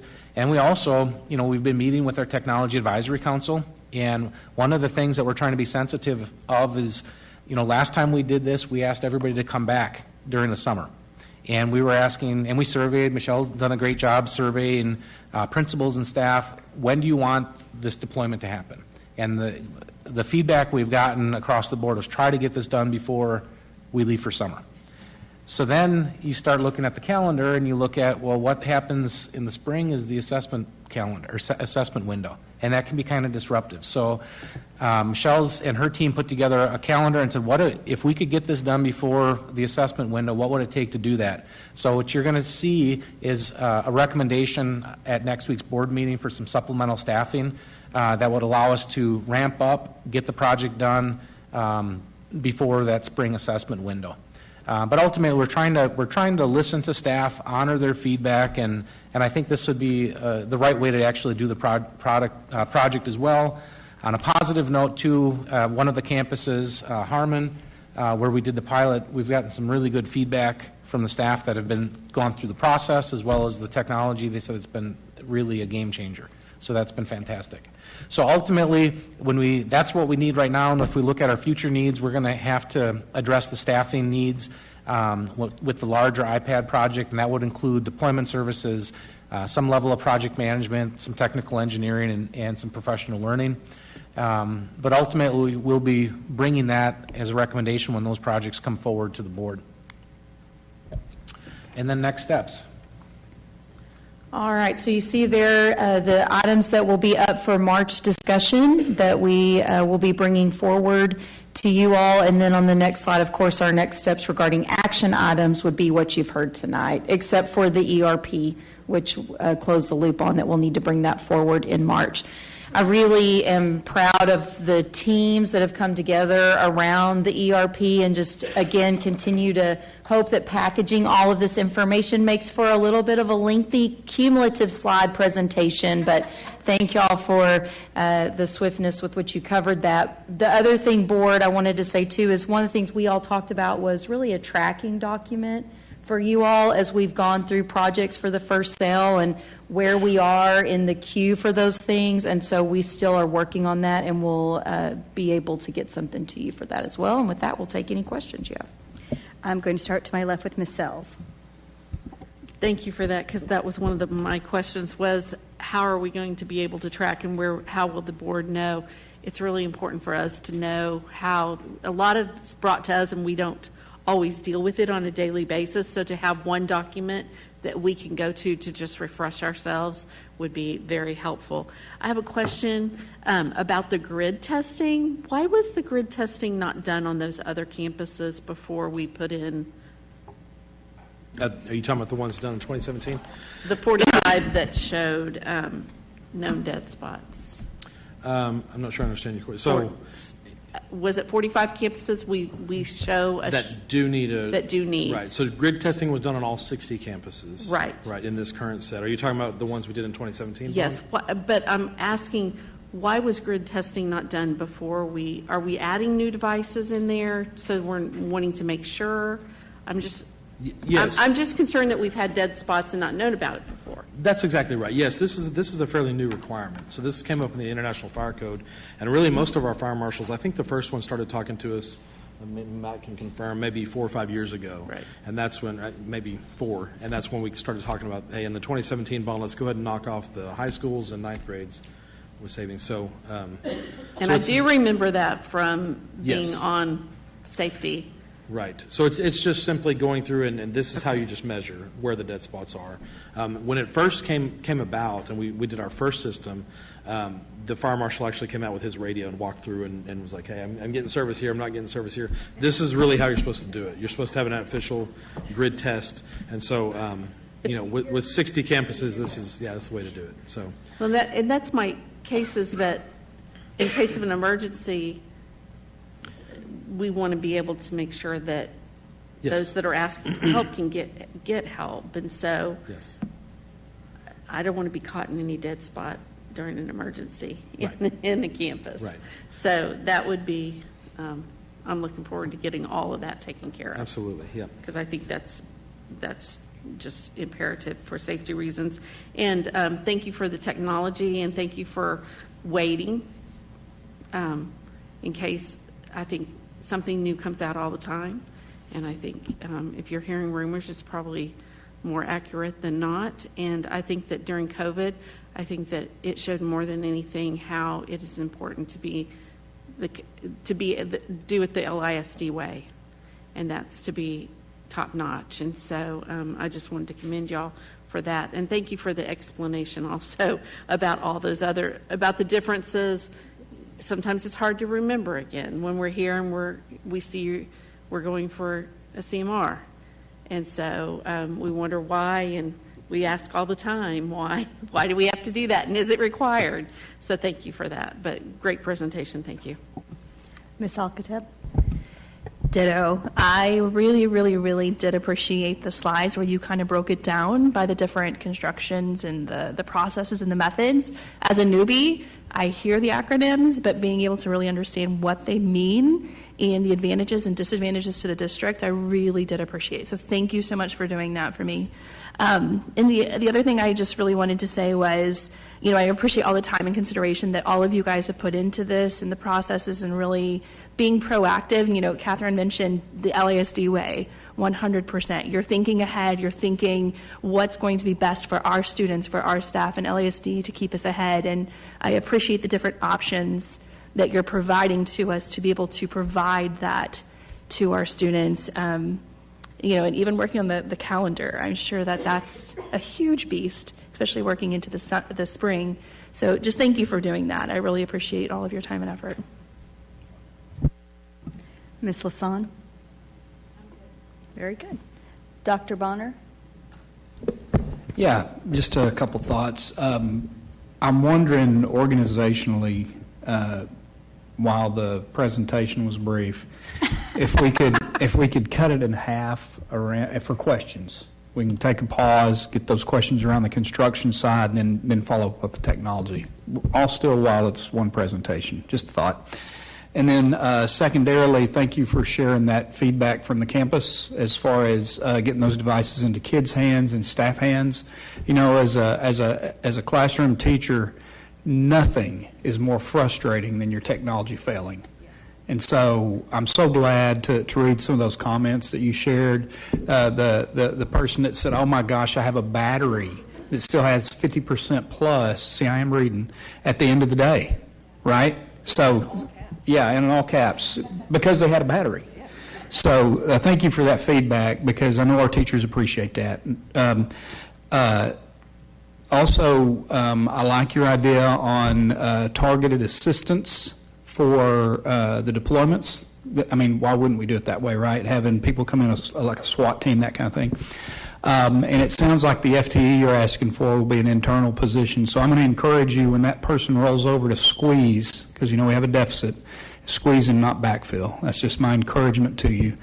And then the last thing is thank you so much for the implementation timeline of both. Was both SES, SIS, and the ERP on February? Just ERP, so not the S. Okay, so that's a sweet spot for the HR side of the house, and I'm hopeful that it's a pretty good sweet spot for Scott's end of things too.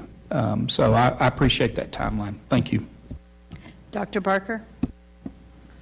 I too appreciated the comments from staff members. You know, I've been worried about that device age for quite a bit, so I'm excited to see that start to go down and to see that impact in the classrooms.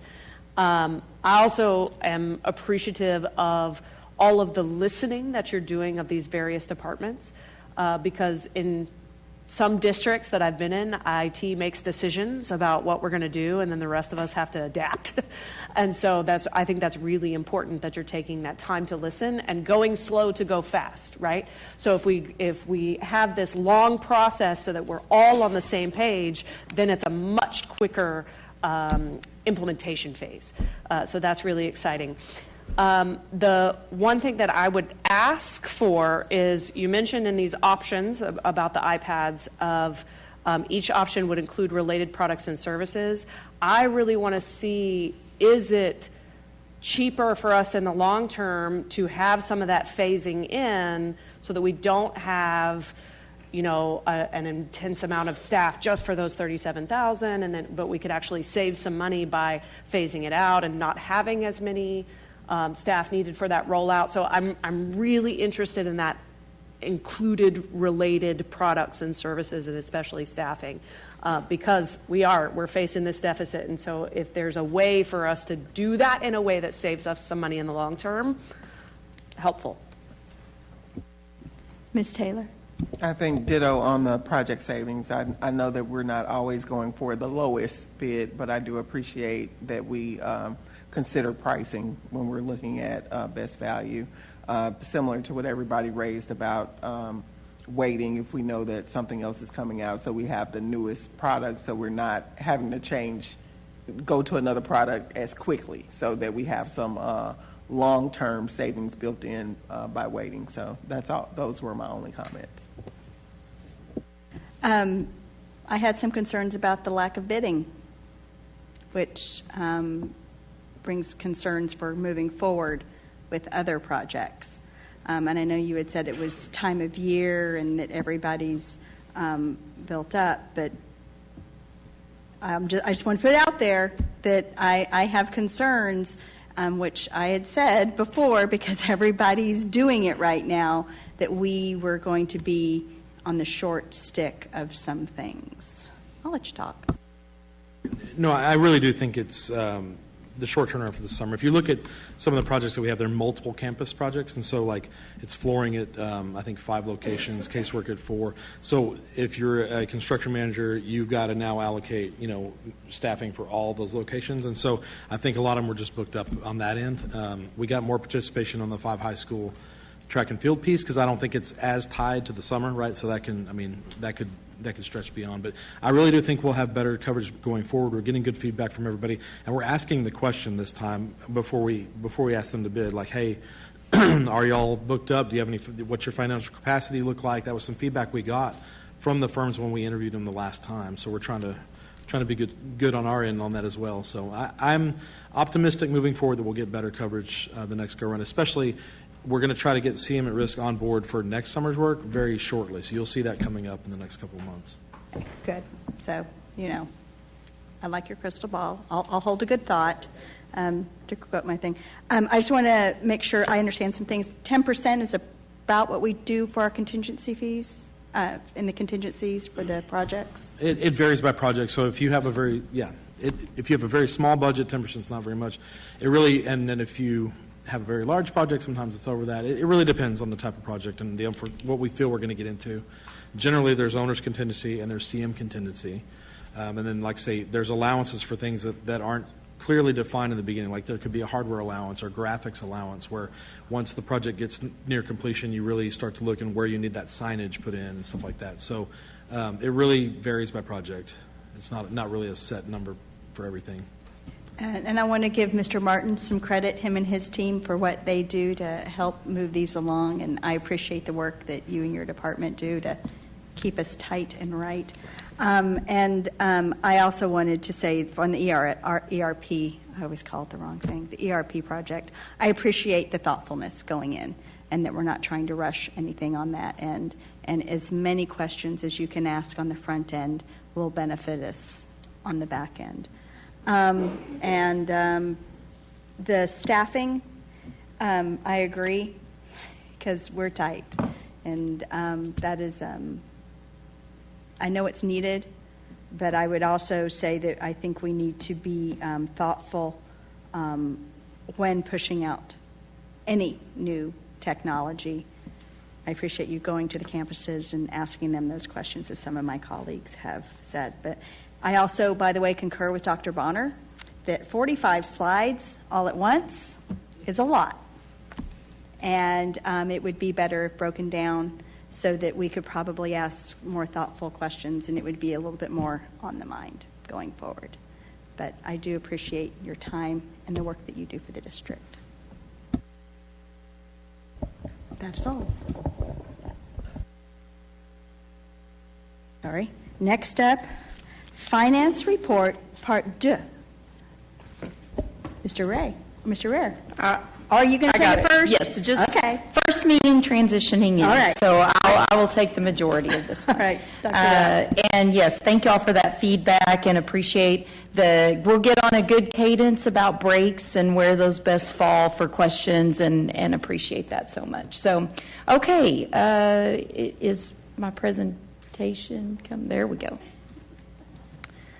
All right, so first, in tonight's discussion regarding budget and compensation, we're going to basically cover this in just a few parts. I'm going to start first with budget context and then go from there into some fiscal year 24 update. Mr. Rare will take some of that, and then fund balance review as well, and then talk about next steps related to fiscal year 24 and then beginning to plan for fiscal year 25. So I thought it was important with the budget context, just a quick reminder, we deal with this all the time, but again, just for anyone watching this evening or coming back to watch this presentation, our tax rate is at $1.13, thanks to our community that supported the Vader, and we continue to say thank you for that every opportunity we get, and we'll especially talk more about that this evening. But of course, we also know that the INS side of our funds, we're thankful to our voters for the bond funds that they approve, and those funds cannot be used for daily operation expenses. So people see one tax rate, but it functions in two different ways and cannot be used back and forth. I think it's important, as people are hearing so much right now about how much money was put into public education, it's important for people to remember, and we are thankful for the property tax compression. We've said that every single time we've presented, but that is not new money to schools. That does not address inflation, the money that was put to buy down property taxes. It helps hold us harmless, but that $18 billion was not new money and does not address inflationary costs for school district. Additionally, we hear that education spending has kept up with inflation. Again, this is not accurate. The only way that that the legislature could address inflation is through the basic allotment, and it would take an increase of about $1,000 per student for them to do that. So I'm going to use this as an example. TEA just recently released their report and in their annual report, and so they had this graphic about the 21-22 funding per student. And there in that graphic, they're saying that there's about $14,928 on average per student. And so I'm just going to take a little bit of red to highlight the ways that I believe that this is an inaccurate representation of funding per student in the state of Texas. First of all, you'll notice in that green section that on average is about $10,000 per student. So how do they get to that green section? Well, first of all, you see the darker green, that's the basic allotment. That's the $6,160 per kid. That's the one thing on that circle graph that actually all districts have equitable access to. It is the only thing on that circle graph that all districts have equitable access to. So that is what has not been increased since 2019, and that would be where the funding for staff raises would come from. And so because the basic allotment was not increased, we've talked every single time, as you all are talking about possible compensation, that the legislature did not address raises for teachers or any staff out of any of the special sessions or the general session. Now, when you move up into the other colors of green, notice that inside that 10,000, they're counting those Tier 2 enrichment pennies. Again, we have said multiple times we're thankful for the $1.2 billion that was invested in the golden pennies, but that is not available to all school districts. So to say that that is feeding into the state average per pupil is not an accurate representation. And then the TRS on behalf, we are simply a pass-through for TRS on behalf. That does not address operational cost per student. I do not believe that should be counted in that $10,000. I think if that's going to be reported, my recommendation would be that they pull that out on a separate graph.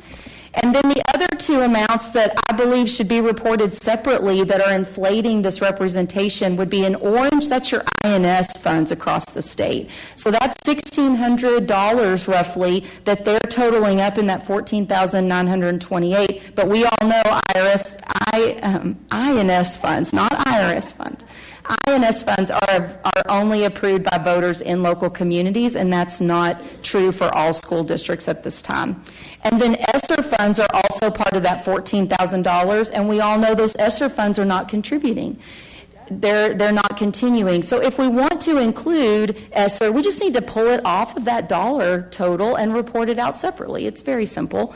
And then the other two things that also they're reporting on as part of that $14,000, I'm just going to highlight school safety and special education. We know that special education is underfunded in our state, both federal and state dollars. And then school safety, for a state our size, we're appreciative of the $286 million that the legislature increased, but we know school safety was already underfunded. And so that is definitely needing a larger increase. So with all of that said, I would say to you tonight, the average funding is not $14,928 per student, and I recommend that they come up with a different graphic to tell a more accurate story. And then that feeds into, as we talked about, without the basic allotment increasing, we talked about this last month as well, there's no money for staff raises. You all have approved raises to staff. We did not believe that we would be in the place of no increase to the basic allotment, but that is where we are, unfortunately, at this time. So here's a couple of examples of those state unfunded mandates as we've really been looking at the cost of all of our programs in the school district. And so I just pulled on the slide pre-K and special education. And so if you look at the very bottom there, our average cost for core content K through 5 is about $3,600 per student. So you can see our cost per student for our students who are at Lily Jackson is about $12,496. And then for our pre-K students at other campuses, about $7,869. Those differences are attributed to you're repeating a nurse and assistant principals and some staff at Lily Jackson that when you have pre-K on other campuses, those positions serve everybody. And you just take a look at what we're running short. We are actually running a deficit for pre-K of $3.7 million. The state gives you an early ed allotment that's about $5 million, but we know that was supposed to cover a variety of things, not just full-day pre-K. So that's an unfunded mandate. A good example there of how that $10,000 in that green bar we just looked at is well short of that $12,000 for our Lily Jackson students. And then for special education, we have our various programs there. You see that our teams program is running us about $27,000 per student. Our big classrooms are running about $14,000 per student. We spend $63 million on special education. We're running about $10 to $15 million short than what we receive funding for. So those are just a couple of examples of where some unfunded mandates and programming needs to be addressed. So I'm going to turn it over to Scott to talk a little bit about tax rate and the fiscal year 24. All right, so this slide takes a look at the district's tax rate history for the maintenance and operation tax rate. Going back to prior to the 86 legislative session when tax rate compression began. And so you'll see that the slide includes both the district's maximum compressed tax rate, which is the MCR rate, and any golden and copper pennies that the district has. So there has been tax compression going back to the 2019-20 fiscal year. And you'll see as property values have increased significantly over the last few years and with some legislation, there's been some pretty significant decreases in the district's MCR rate. You'll also see in the current year, in fiscal year 24, an increase of 3 golden pennies and 5 copper pennies as a result of the VADR. And so as the tax rate will continue to compress. We're projecting right now very minimal compression for the next few years. But even with that compression, we will get to keep the golden and copper pennies that the community has awarded us through the VADR. And then starting just to take a look at the budget assumptions that were used to project our revenue for this current year. The district's budget was based on projected enrollment of 48,956 students. Our snapshot, we were slightly higher than that at 49,060 students. But what's most important is the estimated ADA because that's how we're funded by the state. And so our budget was based on 45,530 ADA. And at the end of the third 6 weeks, that's exactly where we were, which was amazing to be that close. And so, we'll continue to track that throughout the year just to see how that matches up with what our revenue assumptions were. Looking at property values, our T2 value that was used when adopting the budget was $55.2 billion, and we're down right now to about 54.1. And so the lower value is through the comptroller's property value study. And that lower value will actually decrease the district's local share. And so decreasing that local share is going to help reduce our recapture payment.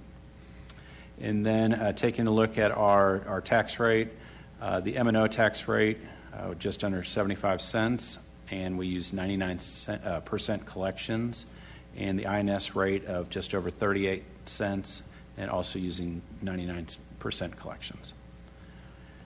So looking at our adopted revenue that was projected for this year, we were projecting $558.3 million. And you can see the breakdown of those. The majority was in our local revenue, which was 80%, state revenue 17%, and federal revenue of 3%. And I will mention, and you'll see this on the next slide, but those percentages will change after the bills were finalized that increased the homestead exemption and thus shifted more funding from local to state. What was talked about earlier, though, it didn't increase funding for school districts. It just shifted the burden or the percentage from local to state. And so now taking a look at what our most recent projections are for revenue through January, we're looking at $547 million. And so that is a reduction from what was included in the initial budget. And so the main differences are on the federal side, there's a reduction in our SHARS Medicaid reimbursement. And then on the local and the state side, our levy went down, our property tax or value levy went down. And so our T2 values did not go down at the same rate. And so that's why we are currently protesting that our T2 values should actually be lower and more in line with our property values. And so if that appeal is successful, then that's where the district could see some additional state funding. And so taking a look at what our revenue would be for this current year if we used the small increase of $350 to the basic allotment, we'd be looking at $568.8 million, which would generate an additional $21 million more than what we're looking at right now.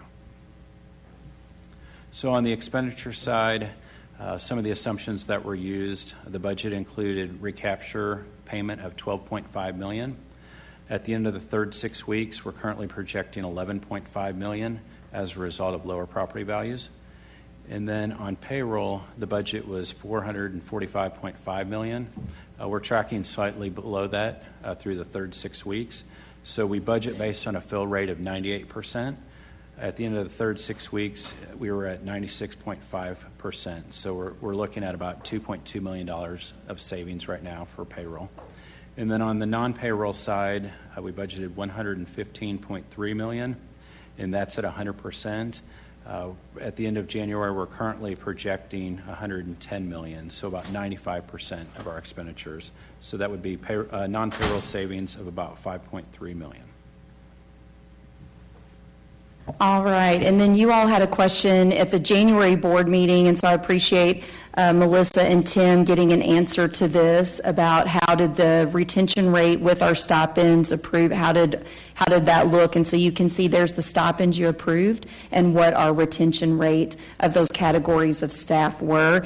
And I want to say thank you to Amber for all of her work on all the expenditures, assumptions, revenue. I know it's been numbers everywhere since January. We've been meeting about all that, and I really appreciate running all of that information.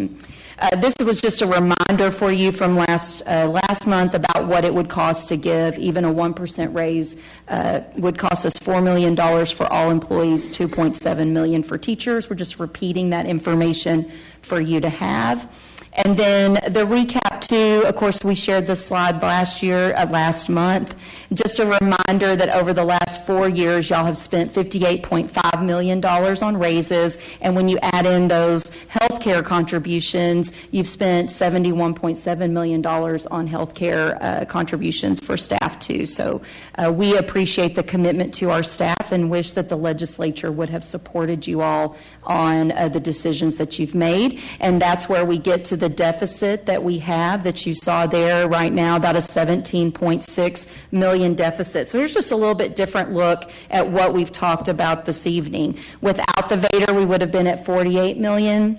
Again, thanks to our community, we estimated around a $12.5 million deficit. We've had a little bit lower T2 value along with the SHARS reimbursement, so we're sitting at about 17.6. But if there had been even a $350 increase to the basic allotment, you would have pretty much a balanced budget. So let's take a look at the possible impact to fund balance, and we'll talk about next steps.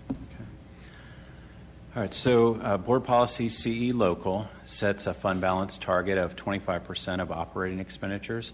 So you'll see on this slide the last few years what our actual expenditures were for the general fund, what 25% of those expenditures would be, so what our target fund balance would be, and then where the district ended up at the end of the year for fund balance.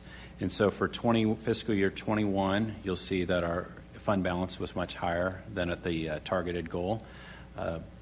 Then it came down a little bit in fiscal year 22, but still outpaced the targeted goal. just slightly ahead of the targeted goal in fiscal year 23. But then our projected expenditures for this current fiscal year are $564.7 million, which would be a targeted fund balance goal of $138.2 million. And right now we're projecting our fund balance to come in just under $115 million. So we would be underneath the goal that the board has set. And so as we're taking a look at fund balance and just the different considerations as to why you want to make sure you maintain that healthy fund balance, a few of the ones that we've discussed are fund balance is reviewed as part of our first rating that TEA looks at every year. And so TEA recommends 90 days in our fund balance. Our rating could be impacted when districts fall below that amount. So if we were to fall to 75 days of operating expenditures or less, the maximum score we could receive is a B, and then it goes down from there. So if you get down to about 60 days of operating expenditures, then you're down into a C range. So there's a negative impact on the first rating. And then the next one would be fund balance is reviewed every time we have bond rating calls for either bond sales, refundings, defeasance. And so we need to make sure that we maintain a healthy fund balance there because it could impact our credit rating and thus the interest that we're paying on bonds. And then the last one would be cash flow considerations. We need to make sure that we have enough funding in fund balance to make our payments to vendors and to staff up until and through the time when we start receiving the majority of our payments, which are later in the fall. And then in August of 2023, the board adopted an updated CE local policy that states that in the event the unassigned fund balance amount falls below the 25% targeted level, the board shall within 36 months adopt a plan to restore this balance to the target level. And if restoration of the reserve cannot be accomplished within this period without severe hardship to the district, the board shall establish a different time period. So we have taken numerous steps over time to address deficits and find operational savings. And you all have seen this ahead of tonight, so I'm not going to go over all of those point by point. But just to say, even as much as last year, we made a 15% reduction to non-payroll budgets in central office. And we will be reviewing central office budgets as we look to close that gap, as y'all saw with the expenditure projection at 95%, to do everything we can in order to not dip back into fund balance for this year. We review all central office vacancies, and we work very hard to maintain a very low percentage of our budget on administration. We, over time, required a long time ago that our athletic coaches have certification beyond PE in order to maximize their teaching capacity. And we're going on having that for more than 10 years. We built that staffing analyzer. We look to have energy efficiency, and we look to maximize other sources of revenue. Even tonight, we heard the property tax update, for instance. But for the 199 side, you've got rental of facilities and interest income and advertising on buses and all of those things. And of course, we have maintained open enrollment. We're going to hear more about that in the student services presentation. It's a good night to hear about how we are open enrollment to try to maintain in the face of a stabilizing enrollment. So we have, as a district, been taking care to do some right sizing as our enrollment has stabilized and somewhat declined, and we see larger classes of seniors graduating than we see incoming kinders. So with all of this said, what we know for next year already is we will continue to have stable or slightly declining enrollment as those large classes of seniors graduate. As you heard from Scott, there's going to be very little M&O tax compression. That's going to look very similar. We will get a little bit more of a bump with the increase to the golden penny yield. That could be about $1.4 million.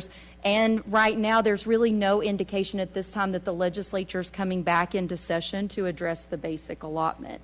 So the bottom line is our budget situation from this year is what we will be facing next year, and we know we cannot continue to go into fund balance. So as a result of needing to make some tough financial decisions, we've drafted guiding principles that you all have been giving us feedback about. And so the version of these that I have tonight incorporates all of the feedback that we've received from all of you. They're organized by our 4 cornerstones. Student learning would be first as we look at making financial decisions. We want to protect the quality of the learning environment and instruction of our students. Safety and security of all of our students and staff is absolutely one of our largest priorities as well. In our student experience cornerstone, as we make financial decisions, we want to minimize the negative impact to our students, and we want to be intentional in the opportunities and pathways for students to be successful. When it comes to community engagement, we want to maximize those local tax dollars that were approved in the VADER in the absence of state funding from our legislature. We will continue, of course, as a strong team of 8 to advocate to our legislature to fulfill their constitutional duty of funding public schools as a partner to their local community funding, and really continue to emphasize that we are the largest employer in Denton County and we have a significant economic impact to our county, and we need our public schools to be funded. And then we want to protect and preserve the intellectual capital and expertise that has built our systems in Lewisville ISD to be the exceptional provider of education in our community. And then our resource stewardship cornerstone, we will continue to increase the efficiency of our course offerings and electives. As our overall student enrollment is stabilizing, we have to be sure that we're maximizing the course offerings that our kids are choosing from and ensuring that we're getting the maximum amount of participation in those as possible. We'll look at right-sizing our facilities to our enrollment and creating levels of efficiency for our buildings. We want to maintain those current levels of compensation for staff, that $58.5 million that you all have invested. And should the legislature come back and increase the basic allotment, of course, the very first place that all of that goes would be in compensation for staff as well. And we want to do our best to make any reductions through attrition as certification allows. So our next steps would be identifying ways to address the deficit and maintain that minimum fund balance expenditure, continue to report back to you all on fiscal year 24 spending and our position fill rate, continue to monitor those T2 values that are currently under protest, reclassify our capital-like expenditures with land sale proceeds, and then, if necessary, put together that 3-year plan depending on the fiscal year 24 ending. And with all of that context, Madam President, I'll to you all. Thank you. I will start with Ms. Taylor.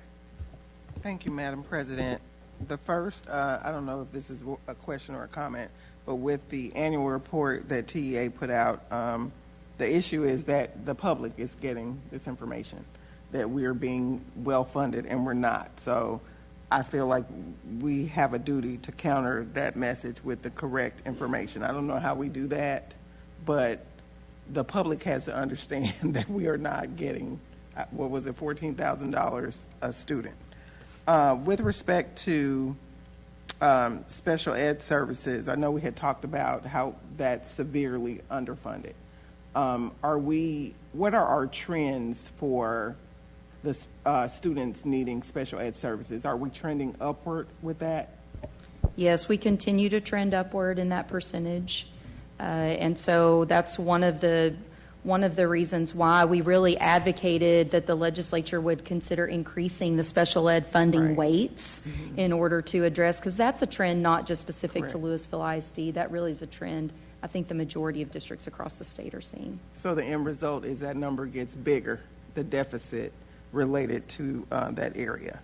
My next question for Scott, the 99% collections on tax rate, is that reasonable? Is that something that we've used every year? How to actual is it? Yeah, and I'm not exactly sure if that's what we've always used, but that is a reasonable rate. Okay. Typically, I mean, you'll be 99. You could be even upwards to 100, depending on how the levy is adjusted throughout the year. Okay. And I was trying to take notes about our adopted revenue versus, I don't know, to call it actual where we were, and it seemed like the deficit was bigger. Am I understanding that correctly, or is it still the 17.5? No, it'd still be that amount. Okay, the 17.5. Got it. But it is And then- bigger than what we originally estimated at 12 million. Okay. And then my other note is not even really a question, more of a point that dipping into your fund balance, we talked about it before, it's like having a savings account, just like if you have, your budget at home and you have some options, increase revenue, we don't sell anything and outside the basic allotment, there are some things we can do, but probably not to get that number up where it needs to be. So the other thing is to cut expenses, because if you don't do that, right, you're dipping into your savings account or the fund balance. And I did a quick, and dirty on the napkin calculation. If we go at the rate that we're going now, if we keep spending money in a deficit at the rate that we're spending it now, conservatively, this district has 5 to 6 years. After that, the district is bankrupt. There is no more money. And I want to put that out there so people understand this is a dire situation. I don't mean to bring anybody down, but this is a dire situation. So we have to do whatever we need to do as good stewards of this district to eliminate the deficit as much as possible and operate as closely as we can to what's coming in is what is going out. I know everybody knows that already, but I just wanted to point that out. Adding it up and looking at how long we have operating at this rate really brought it home for me. So hopefully that's doing the same for us as well, and we can come together as a team and figure out how to get this done. Of course, we want to be funded by the legislature. I don't know, is that ever going to happen? We have to operate that it might not happen, worst case scenario. So again, these are some things, some decisions that we have to make. That's all I have. Dr. Barker? Just to piggyback on what my colleague is saying, there are things that we would want to do and there are things that we have to do, right? I think every single one of us would love to be able to sit around this table and say confidently what we could do if we had the financial capacity to do so, whether that has to do with compensation or additional benefits or a whole list of things that Dr. Rapp and her team has presented to us in the past of what we would do if we could, but we can't. And the legislature has put us in a really untenable situation, and we are having to respond within that situation with what we can do. And it's unfortunate, but we have this problem, and we are doing our best, and we can see it. There's a whole list in tiny, tiny little font of all the things that we are doing to provide solutions to this problem. Now, I will say that I think that we're in a better position than some of our other districts, because some of these things, as you mentioned, Dr. Rapp, we've been doing for years to make sure that we are in a better position. But there's still work to be done. And I keep having to go back to that, because I have the heart of the teacher that's in the classroom that's looking at their grocery bill going up. I get it. There are things that we would want to do, and there are things that we have to do. Thank you. Dr. Bronner? I wrote a bunch of notes down here. Maybe I'll start with the positive. Metroplex-wide, statewide, everybody's in the same position. Some districts have a larger fund balance, and so they can live a little longer, maybe give 2% this year to teacher and educator pay raises instead of 1% or 0%. And the positive of that is Lewisville ISD's worked really hard to get salaries up into the 25th percentile. So I guess we can maintain that because no one's going to be given big raises. So there's your positive for tonight. We've talked before about being in partnership with state on school funding, right? We provide a portion, I think it was 75%, 78%, and they provide the remainder. There's your partnership. The partnership in the last legislature through 4 special sessions worked to strangle public education, traditional public education's funding. Period, end of story. Money was approved for usage, but did not get dispersed because educational savings accounts did not pass muster. The 4 legislators that are in the House in this area all voted in favor of educational savings accounts. 3 of the 4 voted in a matter that got them a primary challenger. Hadn't did anything to do with school funding. Where I'm going with that is pay attention to what's going on locally, because that's the only place we're going to be able to impact for the next cycle. We are where we're going to be next year. There's not going to be any more funding coming along, I don't believe. So pay attention to that. You know, one of them did a podcast, a WFAA podcast called Y'all-itics. I don't know if you've heard of that or not, but it was a good podcast. The gentleman does not have an opponent, so man, he's unencumbered in what he says, and he just let loose. I suggest you listen to that. But he took a total whiff on school funding. He said, also, if you're explaining in politics, you're losing. Well, he made sure and didn't explain, because what he said was that the legislature funded schools adequately this year. That's incorrect. You saw that up there. They did not provide new funding. They provided level funding. They did not give any new money. And that's where we get into the deficit coming in, because there's no accommodation for inflation. So what do? Well, I kind of like these slides, several of them, to send to those legislators so they can correct their error on what was funded and what was not funded. I've got just a couple more things I want to say, and then I'll quit yammering. Early voting for all those primary elections is coming up at the end of February, and I think it goes through March 4th. Something like that. So I would encourage anybody listening to go vote, find out who's voting which way, and encourage them to support their public schools, because this district has $17 million that we're going to have to carve out somewhere. And there is a committee pulled together to figure that out. It's Ms. Prosnick and Ms. Taylor and I on what we can reduce to move forward. And, you know, just looking at the 2 examples, I guess it's pre-K and special ed, right? Because those are big cost overruns. That's what a business would do. A business would carve out anything, and you all know this, would carve out anything they can't afford. Well, I guess it's that. Is that what we're going to do? That's what it is like. Yeah.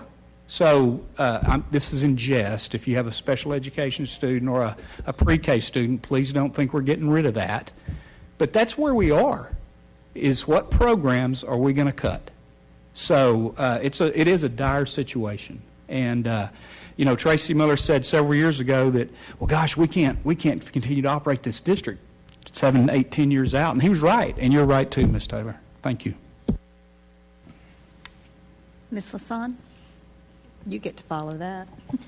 Well, I mean, I think that you guys have pretty much kind of said it all, and I'm not sure what else there is to say. I mean, a little bit speechless, but not really, you know. Yeah, we're in a very dire situation, and I'm not sure what we can do. Dr. Rapp, I know that you are working hard to cut as much as you can, and in central office, and do what you can. And Mr. Ware, sorry you're coming in. I guess you went from one district that's experiencing this to another, but still, anyway, thanks for your efforts. And, you know, we're here to support you guys and do what we can. You know, if that's advocate, certainly we'll do that for sure. And anyway. Ms. Alcatab? I kind of look at it at the doom and the gloom, right? We've been put into a situation that is unfortunate. And Dr. Bonner said, the good thing is we're facing the same thing like everybody else is. The bad thing is we're facing it. And the slide where you showed the breakdown of what they think that we're getting per student is absurd.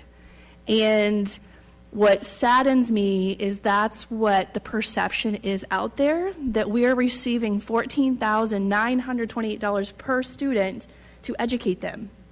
That is incorrect.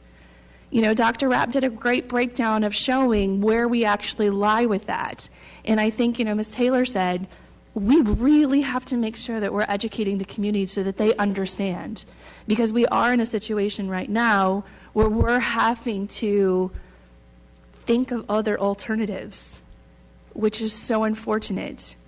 And, we have to make sure that we're doing what's right to fix this deficit.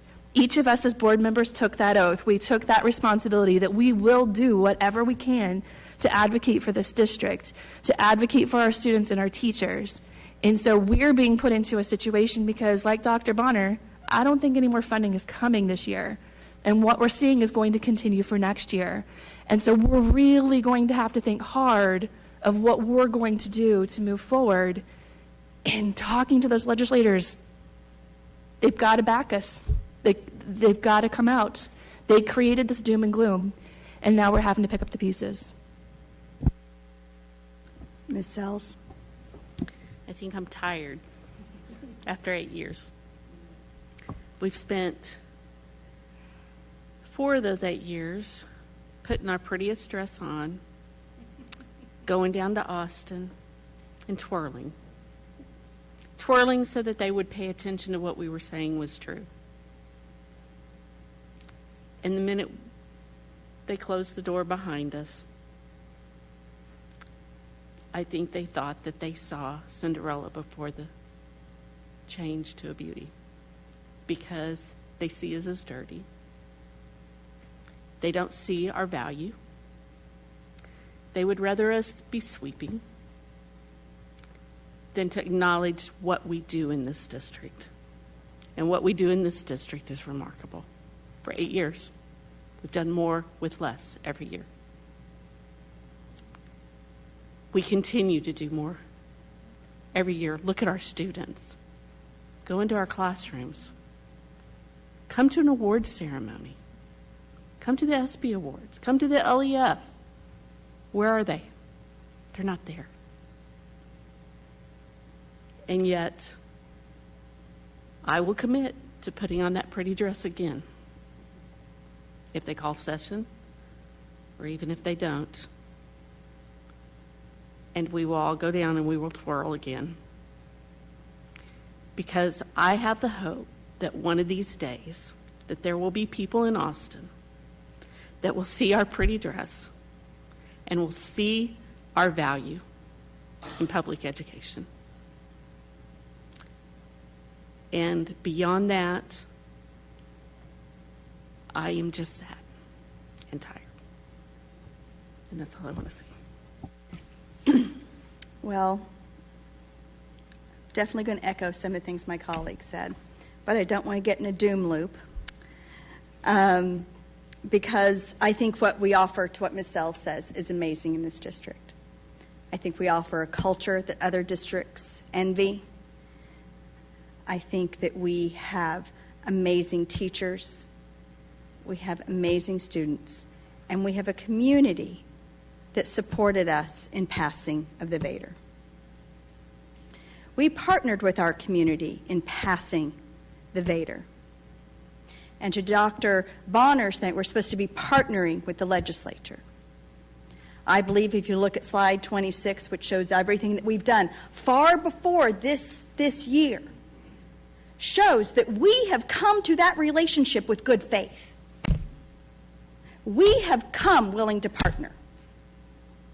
The legislature has not partnered with us. They have partnered with the governor, not their constituents. And I would ask you to ask those who are running in primaries how they intend to partner with their ISDs. I've said this many times. 95% of students in the state of Texas are educated in public schools. What kind of future do you want if you're not going to invest in them? And $350 more per student doesn't cut it. The sad part is that money has been allocated and it is just sitting in an account. And it is not benefiting the students in this state that deserve it, that would benefit from it. Ms. Sells is tired, and I'm tired and mad. So, with that, I'll close it up. I'll let you on- close okay. before I have to do the next. All right, so definitely, board, I believe there is not a stronger board in the state of Texas in advocating for public schools, and every time I can, I call you all champions for public education. And all of your remarks this evening show that and put an exclamation point to that statement. While we have been put in a situation where we're going to have to identify ways to address the deficit, we definitely have the ability to do that by pulling together and uniting together as Lewisville ISD. That's what we always do. That's what we will continue to do. And we'll assure everybody that we're not walking out of here this evening, that these are the 10 things that are absolutely being changed from this point forward. But what we commit to people is that we will be very thoughtful. We will stick to those guiding principles that you all drafted that are so strong, and we will keep everybody informed about every step that we have to take in order to address this $17 million. And thank you to our community that it's not $48 million. I'm honored to serve alongside you all and thankful for your voices in this conversation. Next on the agenda is student service report. However, at this time, I would like to convene and to close. Oh, where's that? Where did you open? Right under consent agenda. I am so sorry. Oh, Mr. Rare, you're going to do that? Here you go. All right, thank you. All right, so next, bringing an agenda preview for new bids, purchases, programs, initiatives, and annual purchases that you'll see for approval at the February 12th board meeting. The first one are engineering services for the data center project, which were included in the 2023 bond to help replace aging units.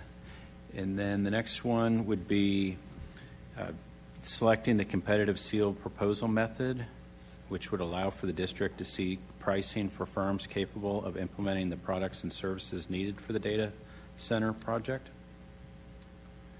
And then, as was discussed earlier, the 2023 technology bond staffing needs. There's needs for temporary technicians to deploy teacher laptops that were included in the 2023 bond technology device refresh, and a full-time position for implementation and management of the ERP and SIS projects. And then we're looking at approval of an amended plat for Technology Exploration and Career Center East, which was included in the 2017 bond expansion of this site. As a result of the expansion, an existing water line requires relocation, which is an adjustment of the existing water line easement. Then CSP 3211-24 is job order contracting for minor construction projects that come up throughout the year. And CSP 3203-24 is for services to properly maintain the district's facilities, which require bi-weekly mowing of all grounds, edging, grass trimming, landscape bed maintenance, and debris removal. And the next two RFPs are for special events, products, and services. These are two new bids to help provide the district with more options for event spaces and venues that can accommodate larger groups, such as the awards banquet. The submitted bids can also support additional options for catering services for those events. And then we have RFP 3210-24. The Facility Services Department has determined that 5 of their vehicles need to be replaced as they are at the end of their service life with an average service usage of 13 to 15 years. These vehicles will function as emergency use vehicles until they are sold at an auction. And then we also have cooperative contracts In conjunction with the 2023 bond, the construction department has identified a need for 2 trucks to be used by employees who provide support and oversight of the multiple 2023 bond projects.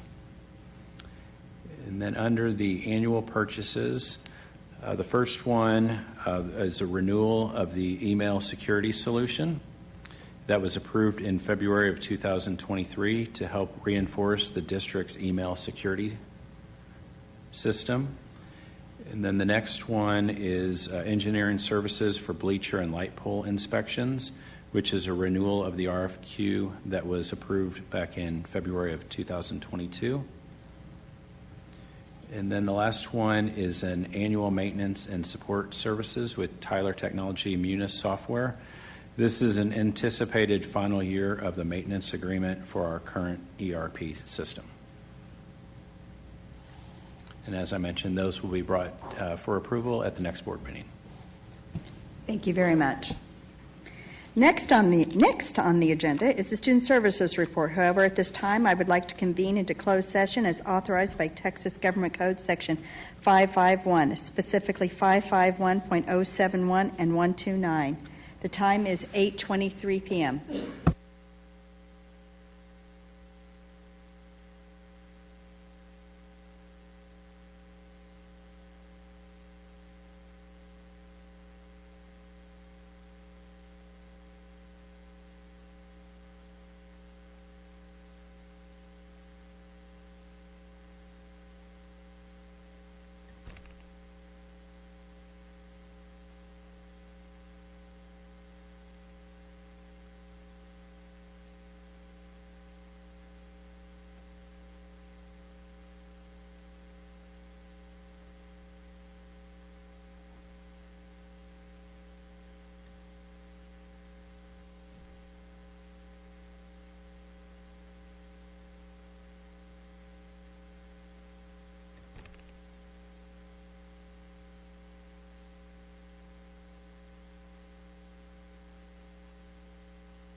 We are back on the record in open session, having returned from closed session. The time now is 8:46 p.m. Next on the agenda is Student Service Report. Mr. Kaj. Madam President, Dr. Rapp, board members, Student Services Update. We're going to cover, well, first of all, I've got a wonderful team here, and we've got a bonus member of Student Services down there on the end, Dr. Talbot. And if we had another chair up here, I've got another member back here, Dr. Shearer, there to help us as well. Tonight, we're going to talk a little bit about discipline and behavioral management, truancy and attendance, which is going to cover the ROWE software, transfers, and then restorative practices.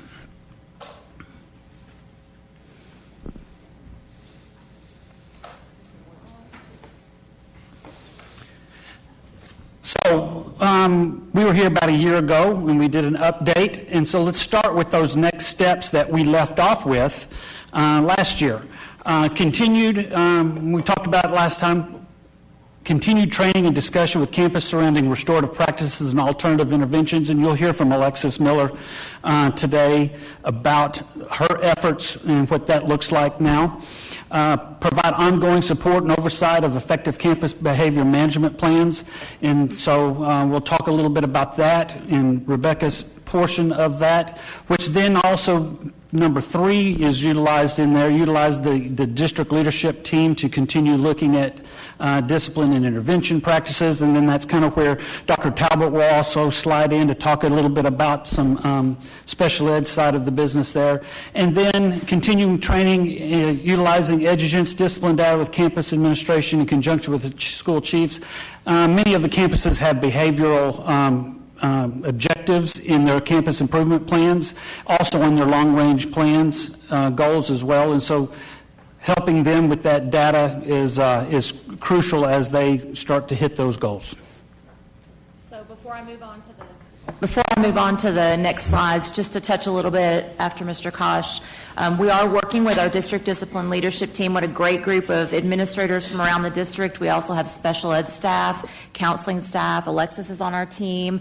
And then we have behavior intervention specialists. And they've been doing a lot of work this year centered around trying to see what has contributed to some of the challenges that they're experiencing with helping teachers manage behavior on the campuses and some of the behaviors that have been more significant and time-consuming. They also were instrumental in helping us refine a template for those campus behavior management plans, which were implemented this year, and they're continuing to work on revising that. And then just also with EduGens, each of the campuses have very unique behavior goals. They have different needs. So we're trying to work with them how they can utilize EduGens to do that, and also how we can improve EduGens to better meet those needs. And then we routinely run custom data reports for them if that program doesn't serve what they need to kind of be monitoring. All right, so this was a slide that we shared with you guys last year, but I think it's a good visual about how behavior management works in the state of Texas. Everything starts with the Texas Education Code, and then beneath that, the board develops local policy, implements legal policy, and you also develop the Student Code of Conduct annually, which is considered board policy. Beneath that, as a district, we develop many different administrative guidelines that support our staff members in behavior management at the classroom level, through administration, and also those intervention and support things that go along with behavior management. Beneath that, each individual campus is responsible for developing a campus behavior management plan that is unique to the needs of their students and their community and their campus. In those behavior management plans, we expect that they include what will the expectations be? How do we communicate those to our children, to our families, to our staff members? How do we teach it and reteach it? And then what do our proactive programs look like in order to make sure students understand those expectations and we're supporting them in being able to achieve them, because we know not all of our students come to us with the same knowledge and experiences, and we want to be sure there's that level playing field for meeting expectations. It includes supports and interventions, whether that's restorative practices or counseling, any of those things. And then, of course, disciplinary action. So all of that falls into that structure. So I have a couple of slides for you, and I'm going to try not to make this confusing. We had originally created a data slide for you, but then I went back and added to that data slide, but then felt like I needed to add a second one because I wanted to be sure you had some apples to apples comparison from the data we shared last year. So this slide most closely compares what we brought to you last year when we talked about some of our work with the Gibson audit. And so what you're looking at here is an actual total actions. So every time ISS or OSS or DAP gets entered in the system, this is an accounting of those actions. It's never going to be exactly perfect until we get the TEA reporting because there's some cleanup and things that happen, but it's pretty close. So you can see in orange is 21-22, and then that dark green color is 22-23. So you'll notice there's an increase in actions assigned in DAP, JJ, and ISS, and you'll notice there's a decrease in OSS. There is one thing that is probably contributing to that we are able to identify is last year we started having some really ongoing intensive conversations with our campus administrators about the disproportionality that we were seeing with some of our student groups in OSS, specifically something that Kathy's going to talk with you about. And so we really started working with them about when you're assigning OSS, have some clear criteria around why you're doing that. Can the student be safely maintained in a school environment? That's preferable to sending them home. And so that's part of the reason I think you're seeing a little bit of that dip is we really worked hard with our campuses last year to kind of get that messaging across and offer alternative options for them. Okay, this is the slide that we had originally put in for you, and we also added the comparison from last year, but this data is showing you students instead of actions. So you'll notice in some of those categories, especially OSS and ISS, the numbers are significantly smaller because what you're seeing is the total number of students who received a placement action in that category. So let's talk about ISS. If a student gets ISS one time, they're in this count one time. If they get ISS 5 times, they're in this count one time. So this is when a student receives that action, they get counted in the total one time. And I did want to share this with you because this is the public data that TEA puts out for families and anyone else who wants to look at it. They do a lot of their accounting by individual student counts as opposed to actions. So again, you can kind of see that similar comparison, though. We did see some increases with that drop in OSS. Just as a reminder, we do lots of other things besides out-of-placement removal, and I think that's important to always talk about that. That was one of the things we brought to you last year. You can see that we had a total of over 27,000 actions that are not removal related. These are all things that did not remove a student from the classroom, and they impacted a total of just over 8,500 students. The most commonly used is detention, followed by conferencing and warning. Those are those talks with parents, talks with kids. Some of those probably fall into the restorative category. They're just that conversation with kids and that support for them. You can see restorative and then some lesser things there. At the end, we have a behavior contract. That does include when we use stay-away agreements or non-interaction agreements. Kathy, did you want me to do this slide? And then okay, I'll do this one and then I'll pass it off to Kathy for a minute. So when we're thinking about discipline with special education students, we do have some requirements that are not in place for all students. There are some laws that require considerations that can result in different discipline outcomes for students with disabilities. We are also measured under accountability standards for disproportionality specific to our special education students. And we are currently identified as having special education, our special education African American or Black students suspended from school at a greater rate than other special education groups. And this is our third year in a row to be flagged for this disproportionality. And we do have a specific group of stakeholders that have been tasked to meet the requirements to respond to this by looking at the policies and procedures we have in place, looking for where we might need revisions, reallocating funds. Kathy's going to talk about that a little bit for early intervention. Yes, and we're so excited about the work we started last spring on this determination level. We contracted with an outside company called the American Institute for Research, and we formed a committee. And the committee includes parents, principals, assistant principals, and teachers. And we did a lot of hard work around analyzing data and looking at a root cause analysis, developing the problem statement. And from all of that flowed our action plan with very specific goals and strategies to help focus on early interventions through multi-tiered systems of supports for students. And how this impacts LASD, we now have to spend 15% of IDEA federal funds to be used for what they call comprehensive coordinated early intervening services. And this is to help students in general education who need additional academic and behavioral supports to be successful. And campuses will be part of this plan to reduce disciplinary actions and as well as to provide those proactive evidence-based interventions for students, and hopefully to prevent unnecessary referrals for special education. And this formal plan is on track to be submitted to TEA this February. Let me add something before we move on to the next slide. And correct me if I'm wrong, Dr. Talbot, but the data that is used, that we're working with, that we're analyzing, is actually a year in the rears. Is that correct? Yeah, it's lag data, definitely.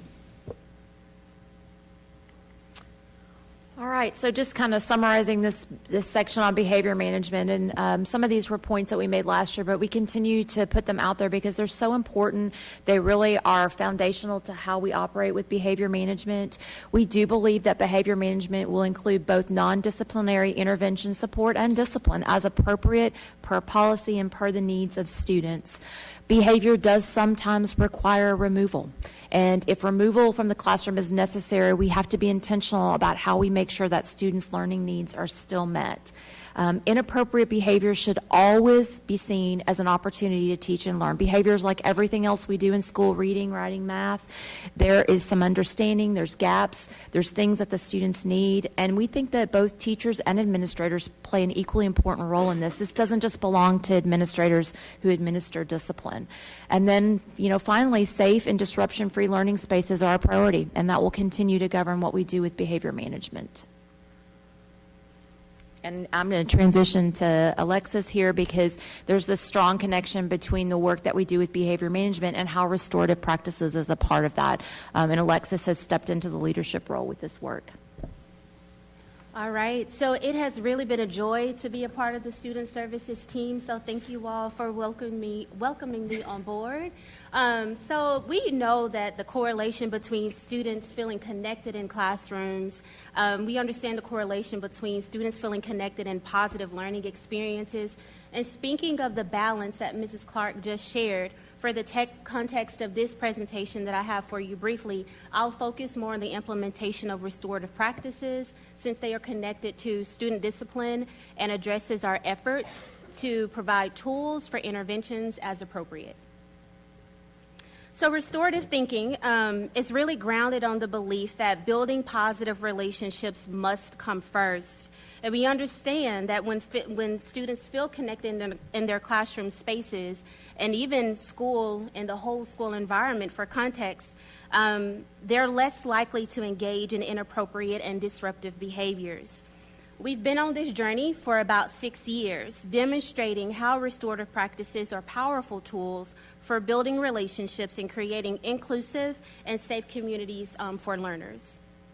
As of to date, 100% of our campuses have had restorative practices training. So this just gives you a timeline of how that implementation has been brought forth in our school district.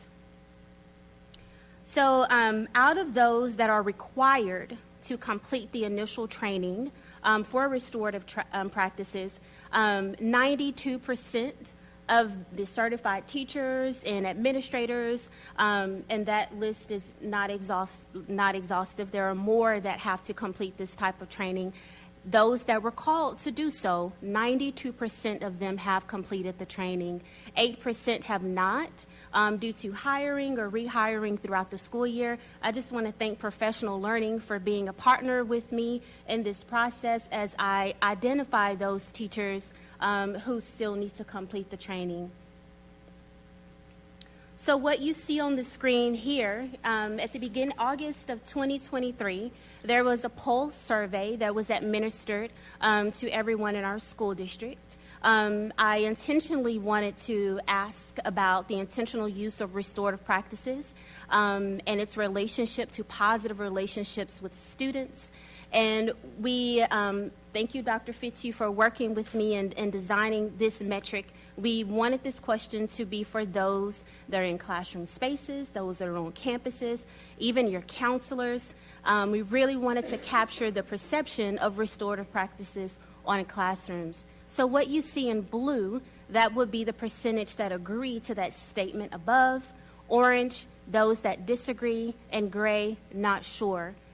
On the far right, you'll notice multi-level. Those are those who are potentially teaching in a learning center or where they're teaching multi-level grades.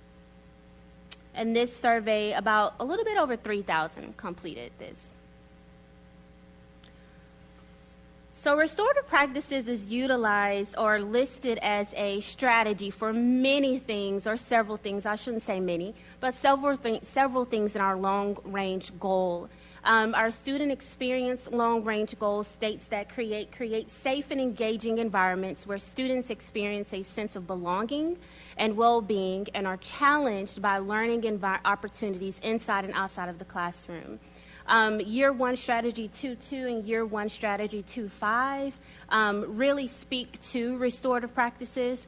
One strategy indicates that restorative practices and other proactive, speaks to restorative practices and other proactive behavior management strategies. And 2.5 speaks to the initial and refresher training in restorative practices to support campus implementation.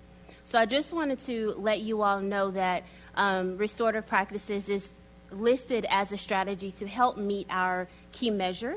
And our key measure indicates that 14% of our campuses will have a refresher training for restorative practices, and that's where I've been spending a lot of my time.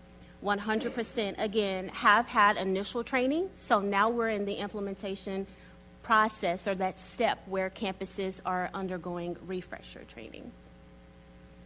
So you may be wondering, how or what campuses, or in particular, how were these campuses where I'm most mobile, how were they selected? Thank you to the Chief of Schools office and our department. We collaborated on this. We wanted to discuss what criteria, what factors come into play when deciding where I'm most mobile. We considered a few things like attendance, behavior, new administration. Elementary and middle school campuses were our focus for this year, and also the campus priorities. Again, because 100% of these campuses have undergone the initial restorative practices training, it's really important that I'm on the ground, being close to the application and implementation of these practices. So the golden question when I'm on campuses, there are actually two. One would be, what would we hope to see in a classroom that actually prioritizes and utilizes restorative practices? And how are the student behaviors indicative of the utilization of restorative practices? These are the types of questions that I'm having with teachers and with admin, and they really help foster being in detail with their campus and behavior plan, because there's space where administrators can develop a team and discussing how they're able to respond to different behaviors. So our focus has been on the campus priorities, the behavior plans, as I just mentioned, collective impact, monitoring of these restorative practices and implementation, and the perception of those. I want to just pause for a minute on the collective impact and explain that just a bit. So since I'm one in this role, glad to do this type of work, my goal when I go on campuses is that I'm able to be close to teacher leaders and identifying those amazing practices that should come a part of that school culture. And so having collective impact as part of the focus has been extremely beneficial. What's also been extremely beneficial in this work this year is having the conversations with administrators and with teachers, being on the ground, being in classrooms, being close to the implementation of restorative practices. Before I turn it over to Jennifer Boniel for attendance and truancy, next slide. There we go. The Rowie software, this is our third year of implementation. And just kind of a refresher, this is kind of a dashboard into the window of attendance soul of a school building. It tells you who's there and who's not there, but it's more than that. It also guides them on interventions that they could use for students that are struggling with absenteeism. And it also prepares many of the court documents that are necessary to take individuals to truancy court if we need to do that. So student services, we have an administrator dedicated to that, Jennifer Boniel, once again, dedicated to the truancy and attendance effort in LISD. Provide the customer support to all campus administrators, attendance clerks, district administrators, and parents as well for these struggles that some of these campuses have and families have. The data is immediately available for prompt attendance viewing on campus. They don't have to wait until it processes and then the next day and then a week later. What is most important, and I think we've seen a lot of tremendous effort here, is she is the only one, the direct representation to the courts. In the past, every administrator on every campus would bring different cases, and it would be a hodgepodge of processes. Did we follow it correctly? Did we meet timelines?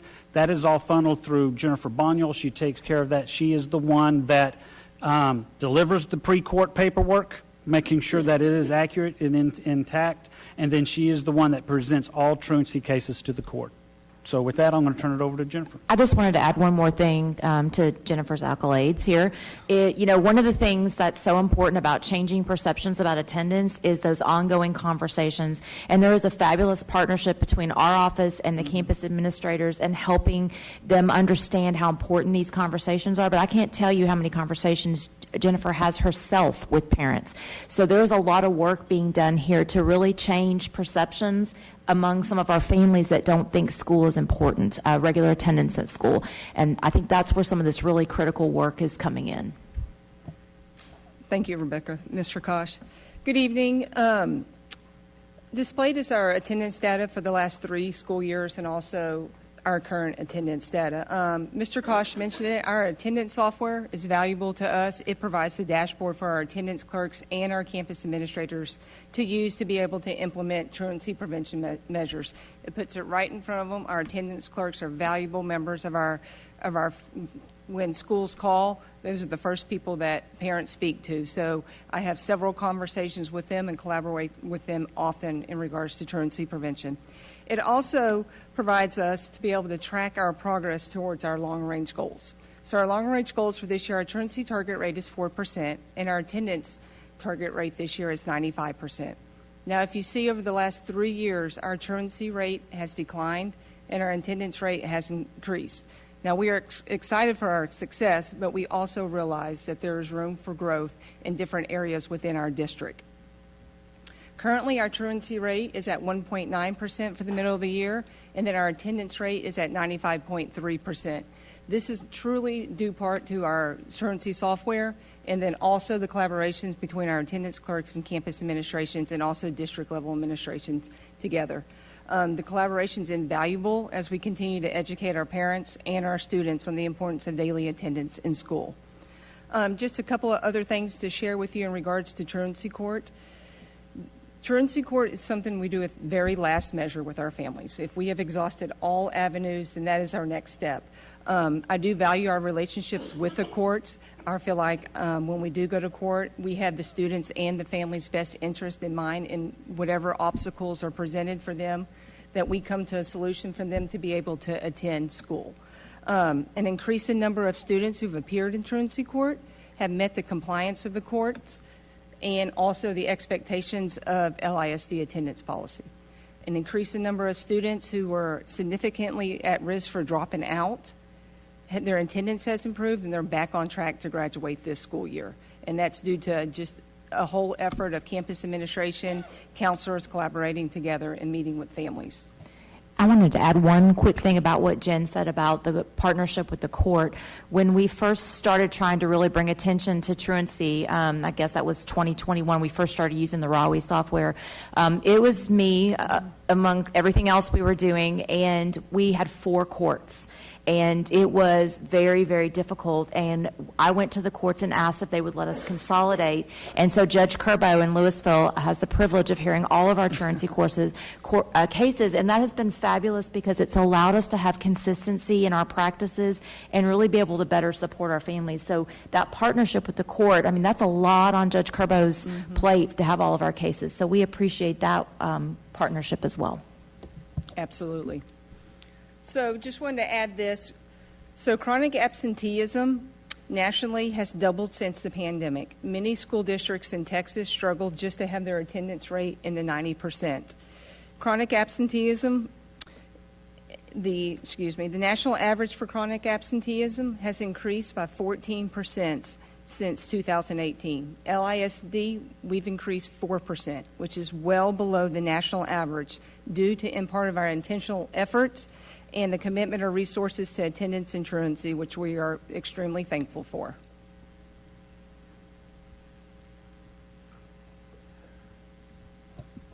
All right, transfers and out-of-path enrollment.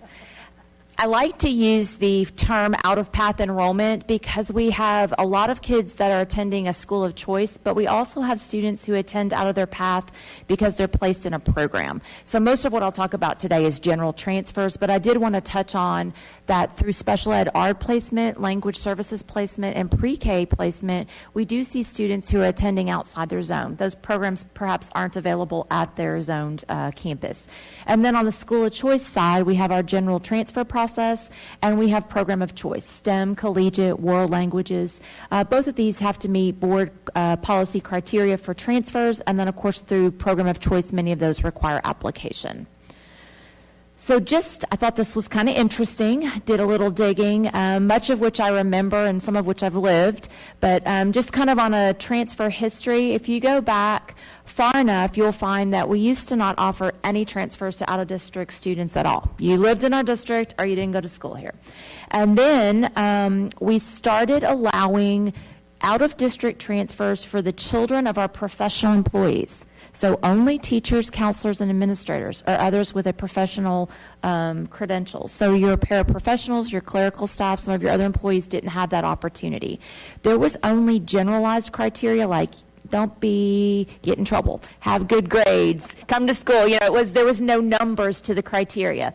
And then within the district, there was a chance for you to ask to go to a school you weren't zoned for, but that was a case by case, and you better have a really good explanation that convinced the executive director of student services to let you change schools. So those were pretty limited.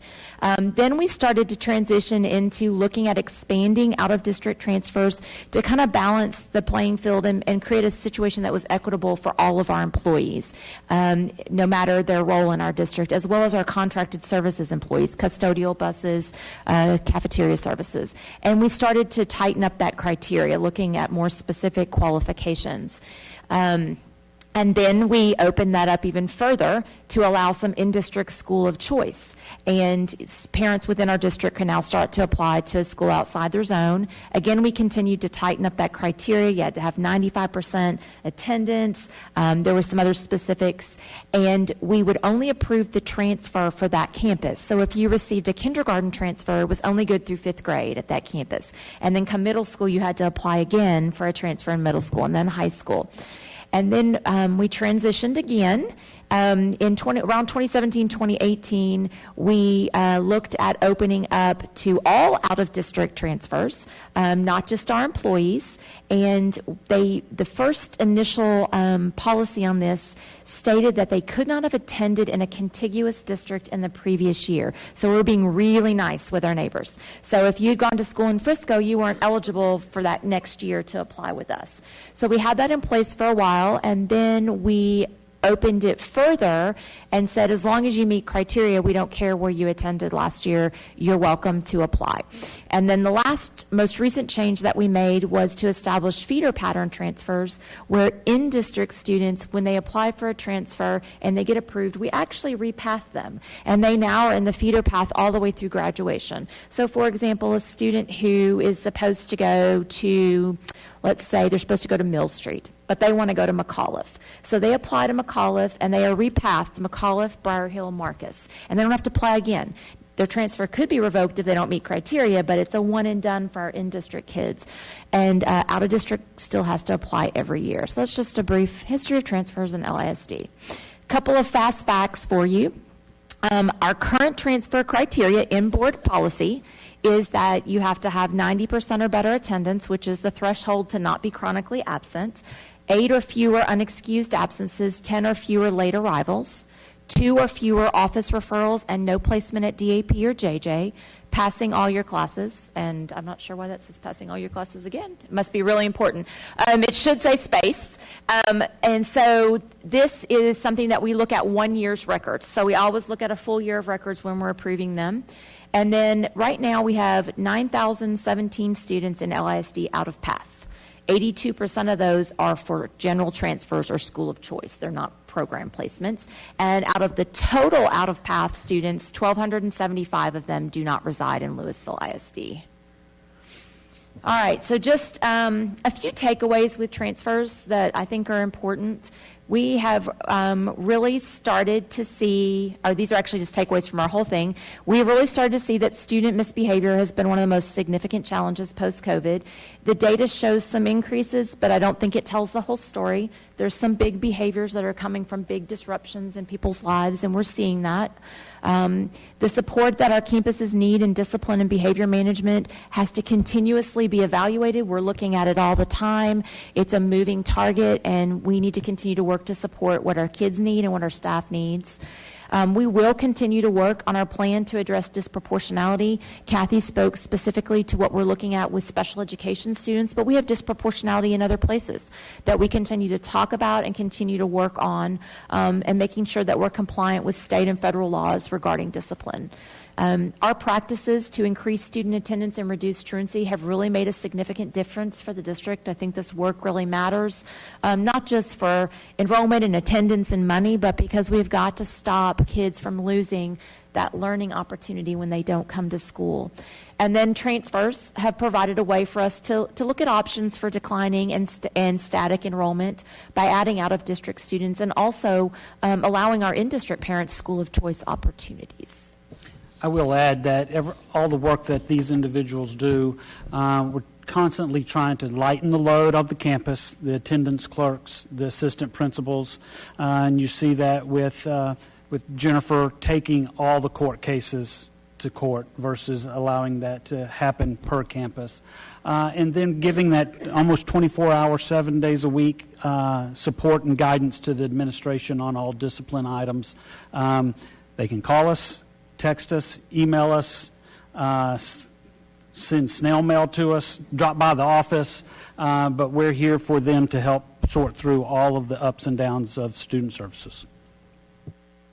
Thank you very much, Mr. Kaj. Dr. Barker. All right, so I don't think I have any questions, maybe a couple of points. Kathy, first of all, I started smiling when you talked about AIR, because I've worked with that organization, and they're a great organization, so exciting to see the work that's coming out of that. I appreciate the focus on behavior as an opportunity. As a secondary teacher, I always heard, well, I shouldn't have to teach my kids how to da-da-da-da-da, whatever it is, right? I shouldn't have to teach my kids how to turn in papers or whatever. But we teach the kids that we have, not the kids that we think we have, right? So I really appreciate that focus on all of these as opportunities to learn. You're not alone in seeing increases in student behavior. That's being talked about across the state. And I'm recently hearing some discussions around some way of either some advisory committees or some conversations around Chapter 37. So just keep an eye out for that there is some recognition that there may need to be some updates. So something to keep an eye out for that's in conversation across the state. And then, Alexis, I really appreciate your conversations around restorative practices. As you started to talk about training, my immediate question was, how are we building capacity because you're one person? And then you started talking about the questions that you're asking as you're on campuses. So I just want to encourage you to continue that coaching and building that capacity in those campus leaders and those teacher leaders, because we all know training is great, but one and done doesn't do it, right? So it's about that ongoing support. And it was really exciting for me to hear the ways that you're building that capacity so that you can continue to have other fingers that are making sure that those practices are happening in the classroom, not just, in my training. That's it for me. Thank you. Ms. Taylor? Thank you to the team for such a comprehensive report.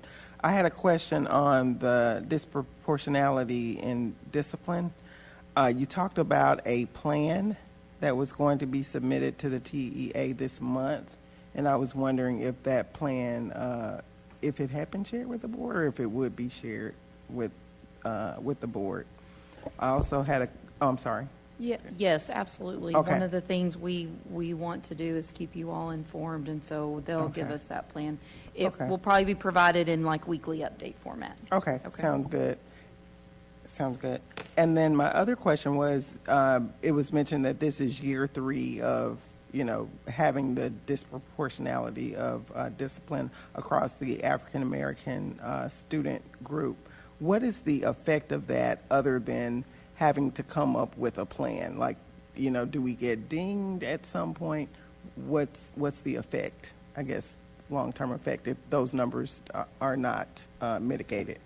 Right. When you have that SD3 determination level, year 3, then you're required as a district to review your policies and procedures and make revisions and then commit 15% of federal funds to those early intervening services and then monitor students over the next 2 years. And so there's quite a lot of actions and then follow-up that you have to make with TEA. So it's ongoing. Okay. And Ms. Taylor, if I could further answer that, that's specific to special ed, so special ed has its own set of required responses. When we're talking about disproportionality among our total student population, which we still experience, there currently isn't the only thing that we're required to do is put corrective actions forward and talk about what our district is doing. So there is an annual reporting where they tell us you're disproportionate in these areas, and we respond with how we're working on that. So currently, for just all students in general, it's currently been just a reporting to TEA and response with corrective actions. Okay, sounds good. And then I had another question related to, and this is something you can provide after. I saw the decrease in out-of-school suspensions, and then almost like a corresponding increase in in-school suspensions, and I saw that over the total. Is there a breakout for that African American student cohort? And you can provide that later. So we can definitely get you that data. Okay. And then I just wanted to say a great job on the attendance efforts. I actually remember sitting in the audience as just a parent listening in when you talked about the software. I think it was in 2021 getting that. So it sounds like that worked. So great idea on that. And then great job with that. And then the learning of the transfer policy was very interesting to me, and just wanted to say thank you, to the board and everyone that's part of that, because my child is on a transfer. She started elementary school. She was supposed to go to the one, I don't even know where it was, to be honest, because I would drive by the one that I thought she was going to that was the same name as the street I lived on. And so I was excited that I was able to get her into the school of choice, and then happy when I contacted Mr. Kaj and I said, I need another transfer. And he said, no, you don't. It stays in place because now she's been pathed in this feeder pattern. So that has helped a lot of parents, and happy that I don't have to try to get a transfer every year. So just wanted to put that in there. That's all I have. Thank you. Ms. Lasan. I also was wanting to get a copy of the, thing that you guys are working on, so that's good to know. I guess when you say 15% of federal funds has to be, I mean, that's significant depending on which bucket you're talking about. So are you talking about like all special ed funds that you get from the federal government, or what are we talking about there? No, it's just 15% of the total allocation that we get for IDEA Part B funds. Okay. How much is that? Do you know? It's about $1.3 million. That's the total that we get? No, that's not the total. That's 15% of what needs to be set aside for that comprehensive coordinated early intervening services. Okay, so that takes away, doesn't that, okay, let me rephrase. I would think that would take away from what you would normally use those funds for, right? Right. It will have some impact on us. We're working at looking at how we can incorporate into our strategic support plan existing positions that are now being repurposed with a new job description that's really going to help us provide those really great interventions in a proactive way to students. And so we've got lots of really good ideas. And so we're excited about the plan. I think it's going to have a big impact on kids. Okay. I have no idea no doubt in your capabilities. When I hear that money that to the tune of $1 million that we were getting for special ed, now we have to spend a certain way, I don't like that. But anyway, okay, good. Okay. And then this question is for you, Ms. Miller, which I think this might be the first time you've addressed us in this position, if I'm right. Is that right? That's right. So I know you've had this position for a few months, but congratulations. Thank you. You know, we're super proud of you. So I guess as I was listening to, so obviously I've almost been on the board now for 6 years, and so we've been talking about restorative practices for that long. And the way it is supposed to be done and all that is really encouraging and I think is great. Always been supportive of it. However, I know in the news, and a lot of people think, just sometimes even on TikTok, you hear people complaining about restorative practices, that means kids aren't getting disciplined, right? And so I don't know if you have any great things that we could say to people that no, that is not what restorative practices is. Yes, kids which obviously, we do see the discipline numbers still, so we know that's happening. But just how would you present that as a good, and I'm not talking about some 5-minute blurb. I'm just talking about, a couple sentences that would say what it does versus discipline, Yeah, absolutely. And I definitely can provide a recent article that was published through ASCD that I would love for you to read. I think you'll enjoy it.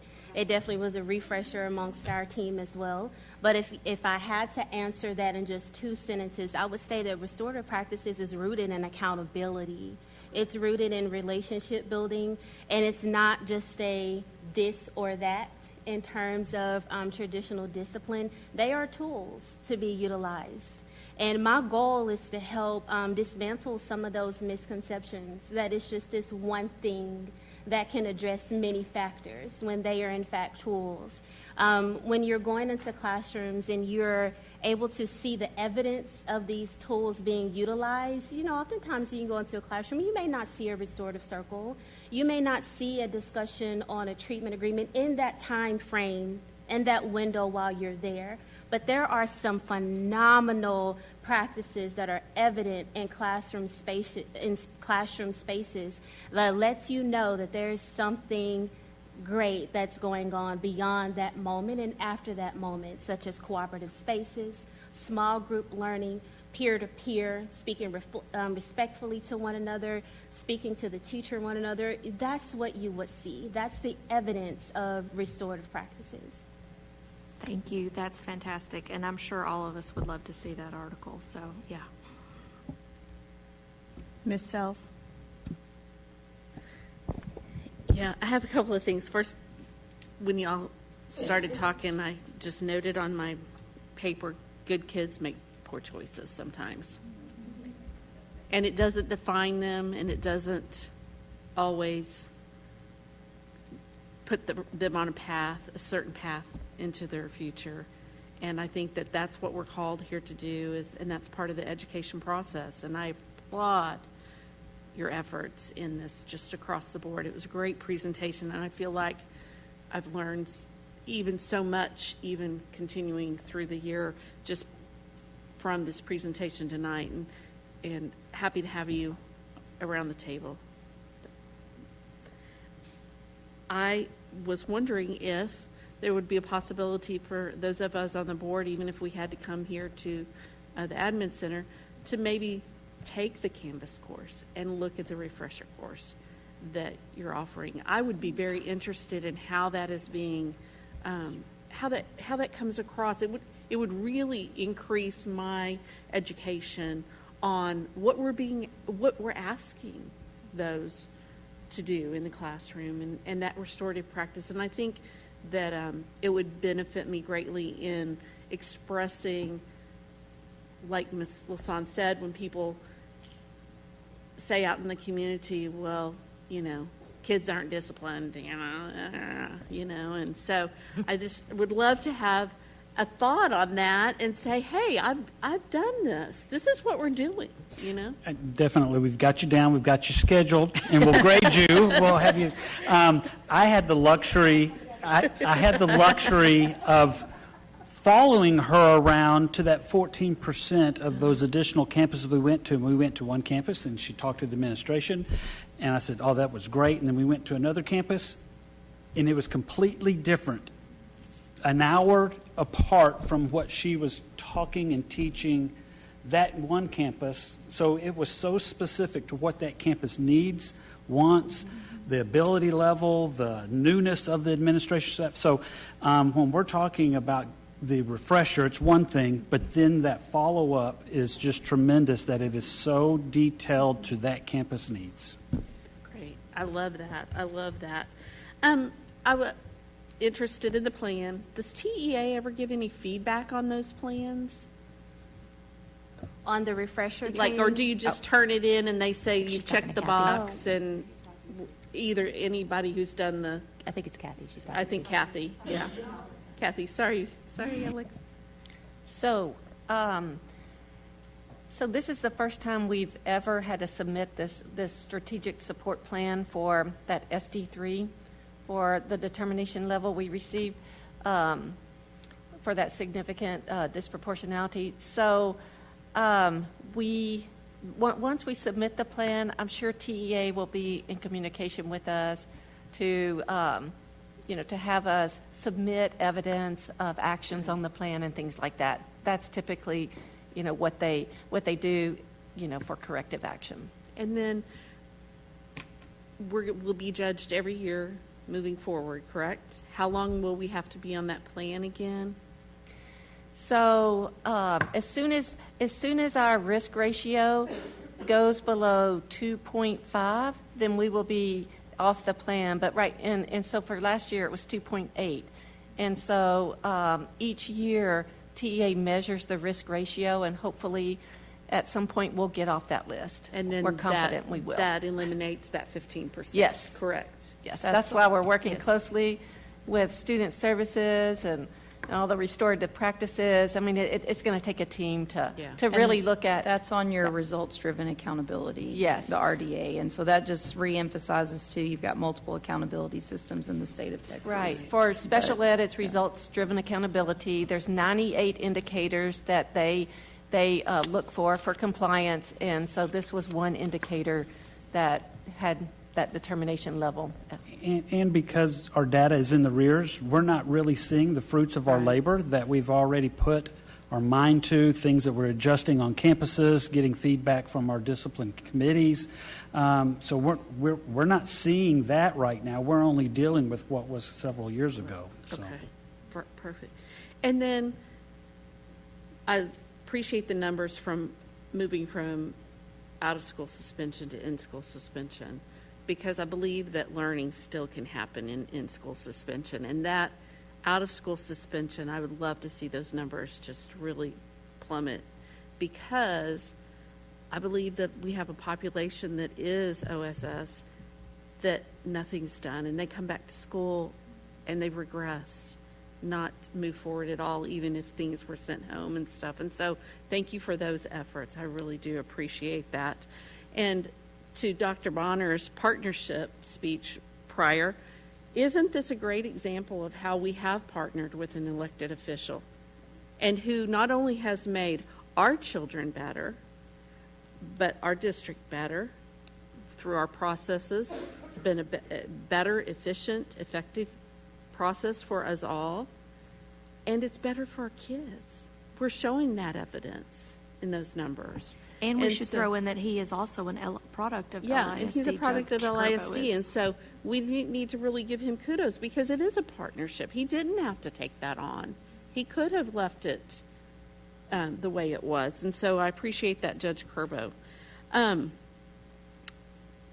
When you talk about not having a referral on a transfer, what level of, and there was a slide, yeah, and I was going to give you the page, and I don't think I'm going to find it. The discipline, whether it was the little contract, truancy or whatever, what level of that is a referral? So we look at anything that results in an office referral in Skyward, which manages our discipline at all campuses. Right. So teachers can also choose to use Skyward to manage behaviors in their classroom and keep record of those, and we do not look at those when it comes to transfers. So we look only at things that have actually resulted in the student being sent to the office and a disciplinary action or some other sort of intervention assigned. And if the student does not qualify, they would still have the opportunity for appeal. Okay. How long would that take? Just our regular process that we use on our... Sometimes it can be days. We try to let it not be more than about 10 days. It depends on what time of the year. So if it's a kid it's impacting them right now, we try to move those through quickly. If it's part of our open window transfers, that's going to take a little bit longer. And I dig in. I reach out to the campus. I ask the administration, tell me about this referral. What was this? I talk to the parent. The parent has an opportunity to respond and give us their side of the situation.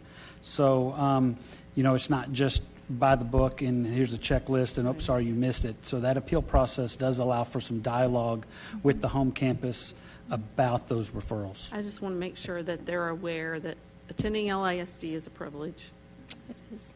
And being able to have a transfer is a privilege. And I don't know how you get that across, but... Well, I'll tell you, one of the ways we get it across is we're extremely consistent with board policies. So when a student applies for a transfer, we consistently apply what the board says a student has to reach to have a transfer. And then any exceptions to that come to the appeal process for a closer individual look. So we are very intentional about applying that to every student. And I would say, too, that our principals have some very clear criteria. If they have a student who's on a transfer who's no longer meeting that criteria, they have a process by which they can bring that to us, and we will look at revocation. So if a kid gets a transfer, they still have to meet that criteria to be safe to stay at that school of choice or in our district if they're not LISD. Perfect. And this is just a general statement, and I'm not sure protocol on it, but anybody in the building and outside the building, if you see something that excites you about what you're doing, an article or whatever, we would love to see that. We don't have access to all of the literature that you all do, and so when you see something that excites you about something that you're doing, please reach out, and I'm sure Ms. Prosnick or Dr. Rapp could give you the protocol. It may have to be added to the Friday notes, I don't know, but y'all work that out because I want to read that stuff. I don't know about the rest of my colleagues, I but can I'm sure definitely add more reading. Okay, let's bring it. Okay, thank you. Ms. Sells has extra time. Dr. Bonner? Thank you, Ms. Prosnick. A couple things. One, I'll shoot you an email on the disproportionality. I've got a few thoughts, but I want to focus on what they've talked about as far as attendance and truancy and all that. Several years ago when the state changed all that and started requiring a series of steps and interventions before it came to an extreme, I thought, oh my gosh, that's going to be terrible. Well, a little time and space and seeing how you all have done things is really provided equity, right? Because everybody had to go through the same steps. And so I'm appreciative for that. But I do wonder, Jennifer, what's the process to get to you? So if I'm a campus principal and I got knucklehead Buddy Bonner and he never comes to school, how do I get to you so we can send him to truancy court and his mama? Call or email me. First? I mean, I don't have to do anything else? No, so the system that we have, Yeah. it sends out letters automatically after 3 unexcused absences. When they appear on the board, on the truancy board, and it gives steps for attendance clerks and administrators to reach out to the parents. If they're unsuccessful, then they reach out to me, and we figure out a way to communicate with the family. Do they need resources? Whatever is best for them to be able to improve their attendance. So I encourage them to call me often so we can problem solve, so we can be proactive instead of reactive. The other thing I appreciate is the standardization. That's a lot of work on you, and it provides a good choke point where we're able to ensure that everything's being treated. It's an equity issue again, right? Everything's being treated the same. There's a standard, which frankly has been lacking in the district before. And I know from talking to him that Judge Kerbo appreciates that. And I am thankful for him. I don't want him to get too proud of himself, though, so I'll stop that, because that can happen on occasion with him. But really, I think, Jeff, you all ought to put together a package and send it to Judge Eads, because, you know, as educators, we want what's good for all kids, not just kids in Lewisville ISD. And if the other JPs are not doing something similar by banding smaller school districts together and offering customer service to them where they're not scattered, they're missing a bet. And so it's a good model you guys have put in place. And I would really encourage you to reach out to him because, as Ms. Sells pointed out, that is cooperative governance and partnership. And if we're doing something good here, we ought to export that. And if somebody else is doing something good, we're darn sure going to steal it. So a couple more little quick thoughts. I do remember in 2021 seeking the software. As memory tells me, about $100,000. Is that still the cost? It is, and we had a 3-year agreement with them, which this was year 3. So our wonderful purchasing department is negotiating our pricing, and we'll be bringing that to you probably in June. Okay, perfect. And there's other add-ons too that have come out since then that we're investigating on how that could help our families as well. So just one or two more real quick things. Have we? And it wouldn't be a causal relationship, but as the attendance has improved, I wonder. Our funding's gone up. What I'm getting at is that's $100,000. That's a lot of money. But if we can say that X percentage of that is caused by you and the software, that's got to be 10, 12-fold. I mean, it's got to be. So in all your spare time, Jeff, as you come up with a dollar value. And just the last thing I'd like to just say is the clear customer service support. And that's up and down the row, but clearly it's a difficult thing taking kids to truancy court, talking about discipline, talking about special education discipline. But I appreciate the customer service approach that's being exhibited, so thank you all. Thank you all very much for the presentation. I'm going to kind of go down the row. Dr. Talbert, for that strategic support plan, will that be embedded in campus improvement plans as well? Or is it a completely separate item? So we do have a plan for our special ed director to go and have conversations with principals and talking about their campus-specific data and action steps. And we are having conversations with them to consider adding parts of that into their campus improvement plans and how it would fit in. Okay. And so it'd be individual campus discussions with the principals. Right. I know it's not a district-wide. It would definitely be a campus, but it would be reflected in some of those campus improvement plans. Ms. Miller, can you tell me what piece of data reflects the effectiveness of restorative practices that this board could measure?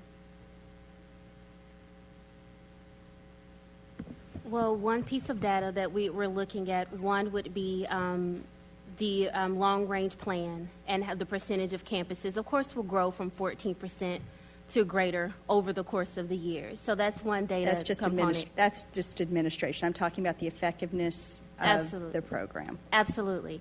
So the collective impact that I mentioned earlier, one of those things that I didn't get a chance to share with you all today is a tool that I've developed with some of the behavioral coaches on the campuses in which I serve.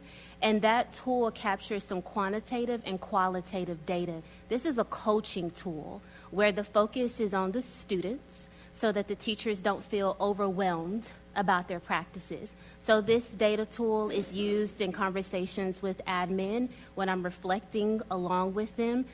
So we're in the early stages of developing. I've even been calling it a working document because as principals are, learning about this tool, I'm really seeking their input. I'm seeking input from teachers. And so that's how I'm hoping to measure the impact of my campus visits because I certainly want to be effective and efficient. Appreciate that.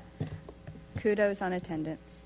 I was a big fan of the software 3 years ago, and especially in how it was effective with not only Judge Curbo, but beyond, because to Dr. Bonner's point, it made it effective and efficient, and we weren't chasing our tail around different judges who wanted different things. I've never met a judge who didn't think they were the most important judge. Thank you. So I appreciate that work. Thank you. When it comes to our discipline data, 2 years, I'll be blunt, of data is not enough. Dr. Fitzhugh has taught me that I need 5 years of data to see a trend. I would like to see 5 years when it's presented to the board, because that actually shows us what the actual trends are, not from 1 year to another year. I realize, and you're going to say it every year, there's COVID in there. We all were here. We get that part. But I think that 5 years would actually show us what is happening with discipline, not just, because I know that it's in arrears anyway, right?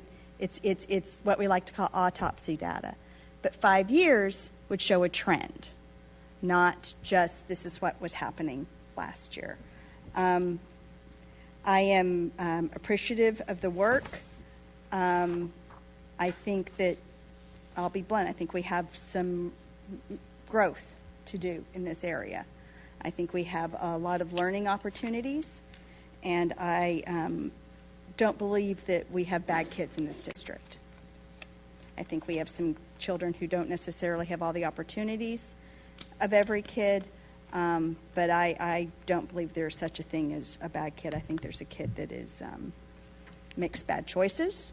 I have 2 of my own, and I believe that we have an opportunity to do what we do best in LISD, which is to teach.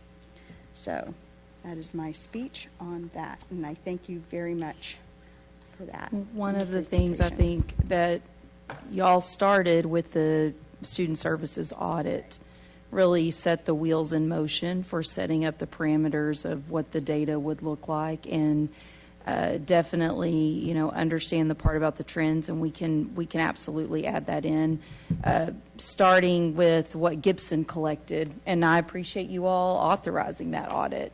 And one of the things that came out of that really was we as a district in that cohort they analyzed us against, and we don't have the ability to do that, but they saw that we used ISS more than OSS than our peers because we really strive to keep our kids on campus. And so we'll definitely be happy to go back and include more data, but really that Gibson audit kind of set the path. I think that y'all put us on there, so appreciate that. Yes, but all that data was there before the Gibson audit. Oh, yes. So, yeah, Well, it's not like we just started collecting it 2 That's years right. ago. No, and we appreciate that audit kind of setting that trend to bring that forward. So thank you for that. Thank y'all. Ms. Bay, it is our pleasure to have you this evening. Thank you. Senate Bill 763. Yes, thank you, Madam President, members of the board. So, as you may be aware, this past legislative session, our legislature passed Senate Bill 763, which requires a school board to vote by March 1st on whether to adopt a policy authorizing a campus to employ or accept as a volunteer a chaplain. The resolution that you have before you is just for discussion tonight. We'll be bringing it back before you for action next week. and simply just restates that our district welcomes volunteers in our schools regardless of their profession. Anyone is welcome to apply to be a volunteer through our volley program, which that lovely lady, Ms. Cobb, back there will help them through. They have the ability to participate in a number of our school-based programs. We're always super appreciative of our volunteers. We know what an important role they play in our district and with our students. And so we're presenting this resolution just to reaffirm our current board policy, GKG local. And I'm happy to take any questions you may have. Does anybody have any questions? Ms. Sells? I just want to say that I appreciate the resolution as it's written. I have a youth minister that serves at my church now, and he has used the volley system, and he is a lunch monitor. So he has had every opportunity to come and support, give service, and to provide a program of lunch monitoring to his students, to the students at one of our campuses. And so we have a path, and I am glad that we are continuing on that. So thank you. Yes, ma'am. Anybody else? Dr. Barker. I'll just say there's a lot of conversation about counselors and the professionalism of counselors. We've seen, several legislative attention to counselors and what they need to be doing in our schools in terms of making sure that they're meeting the needs of our students.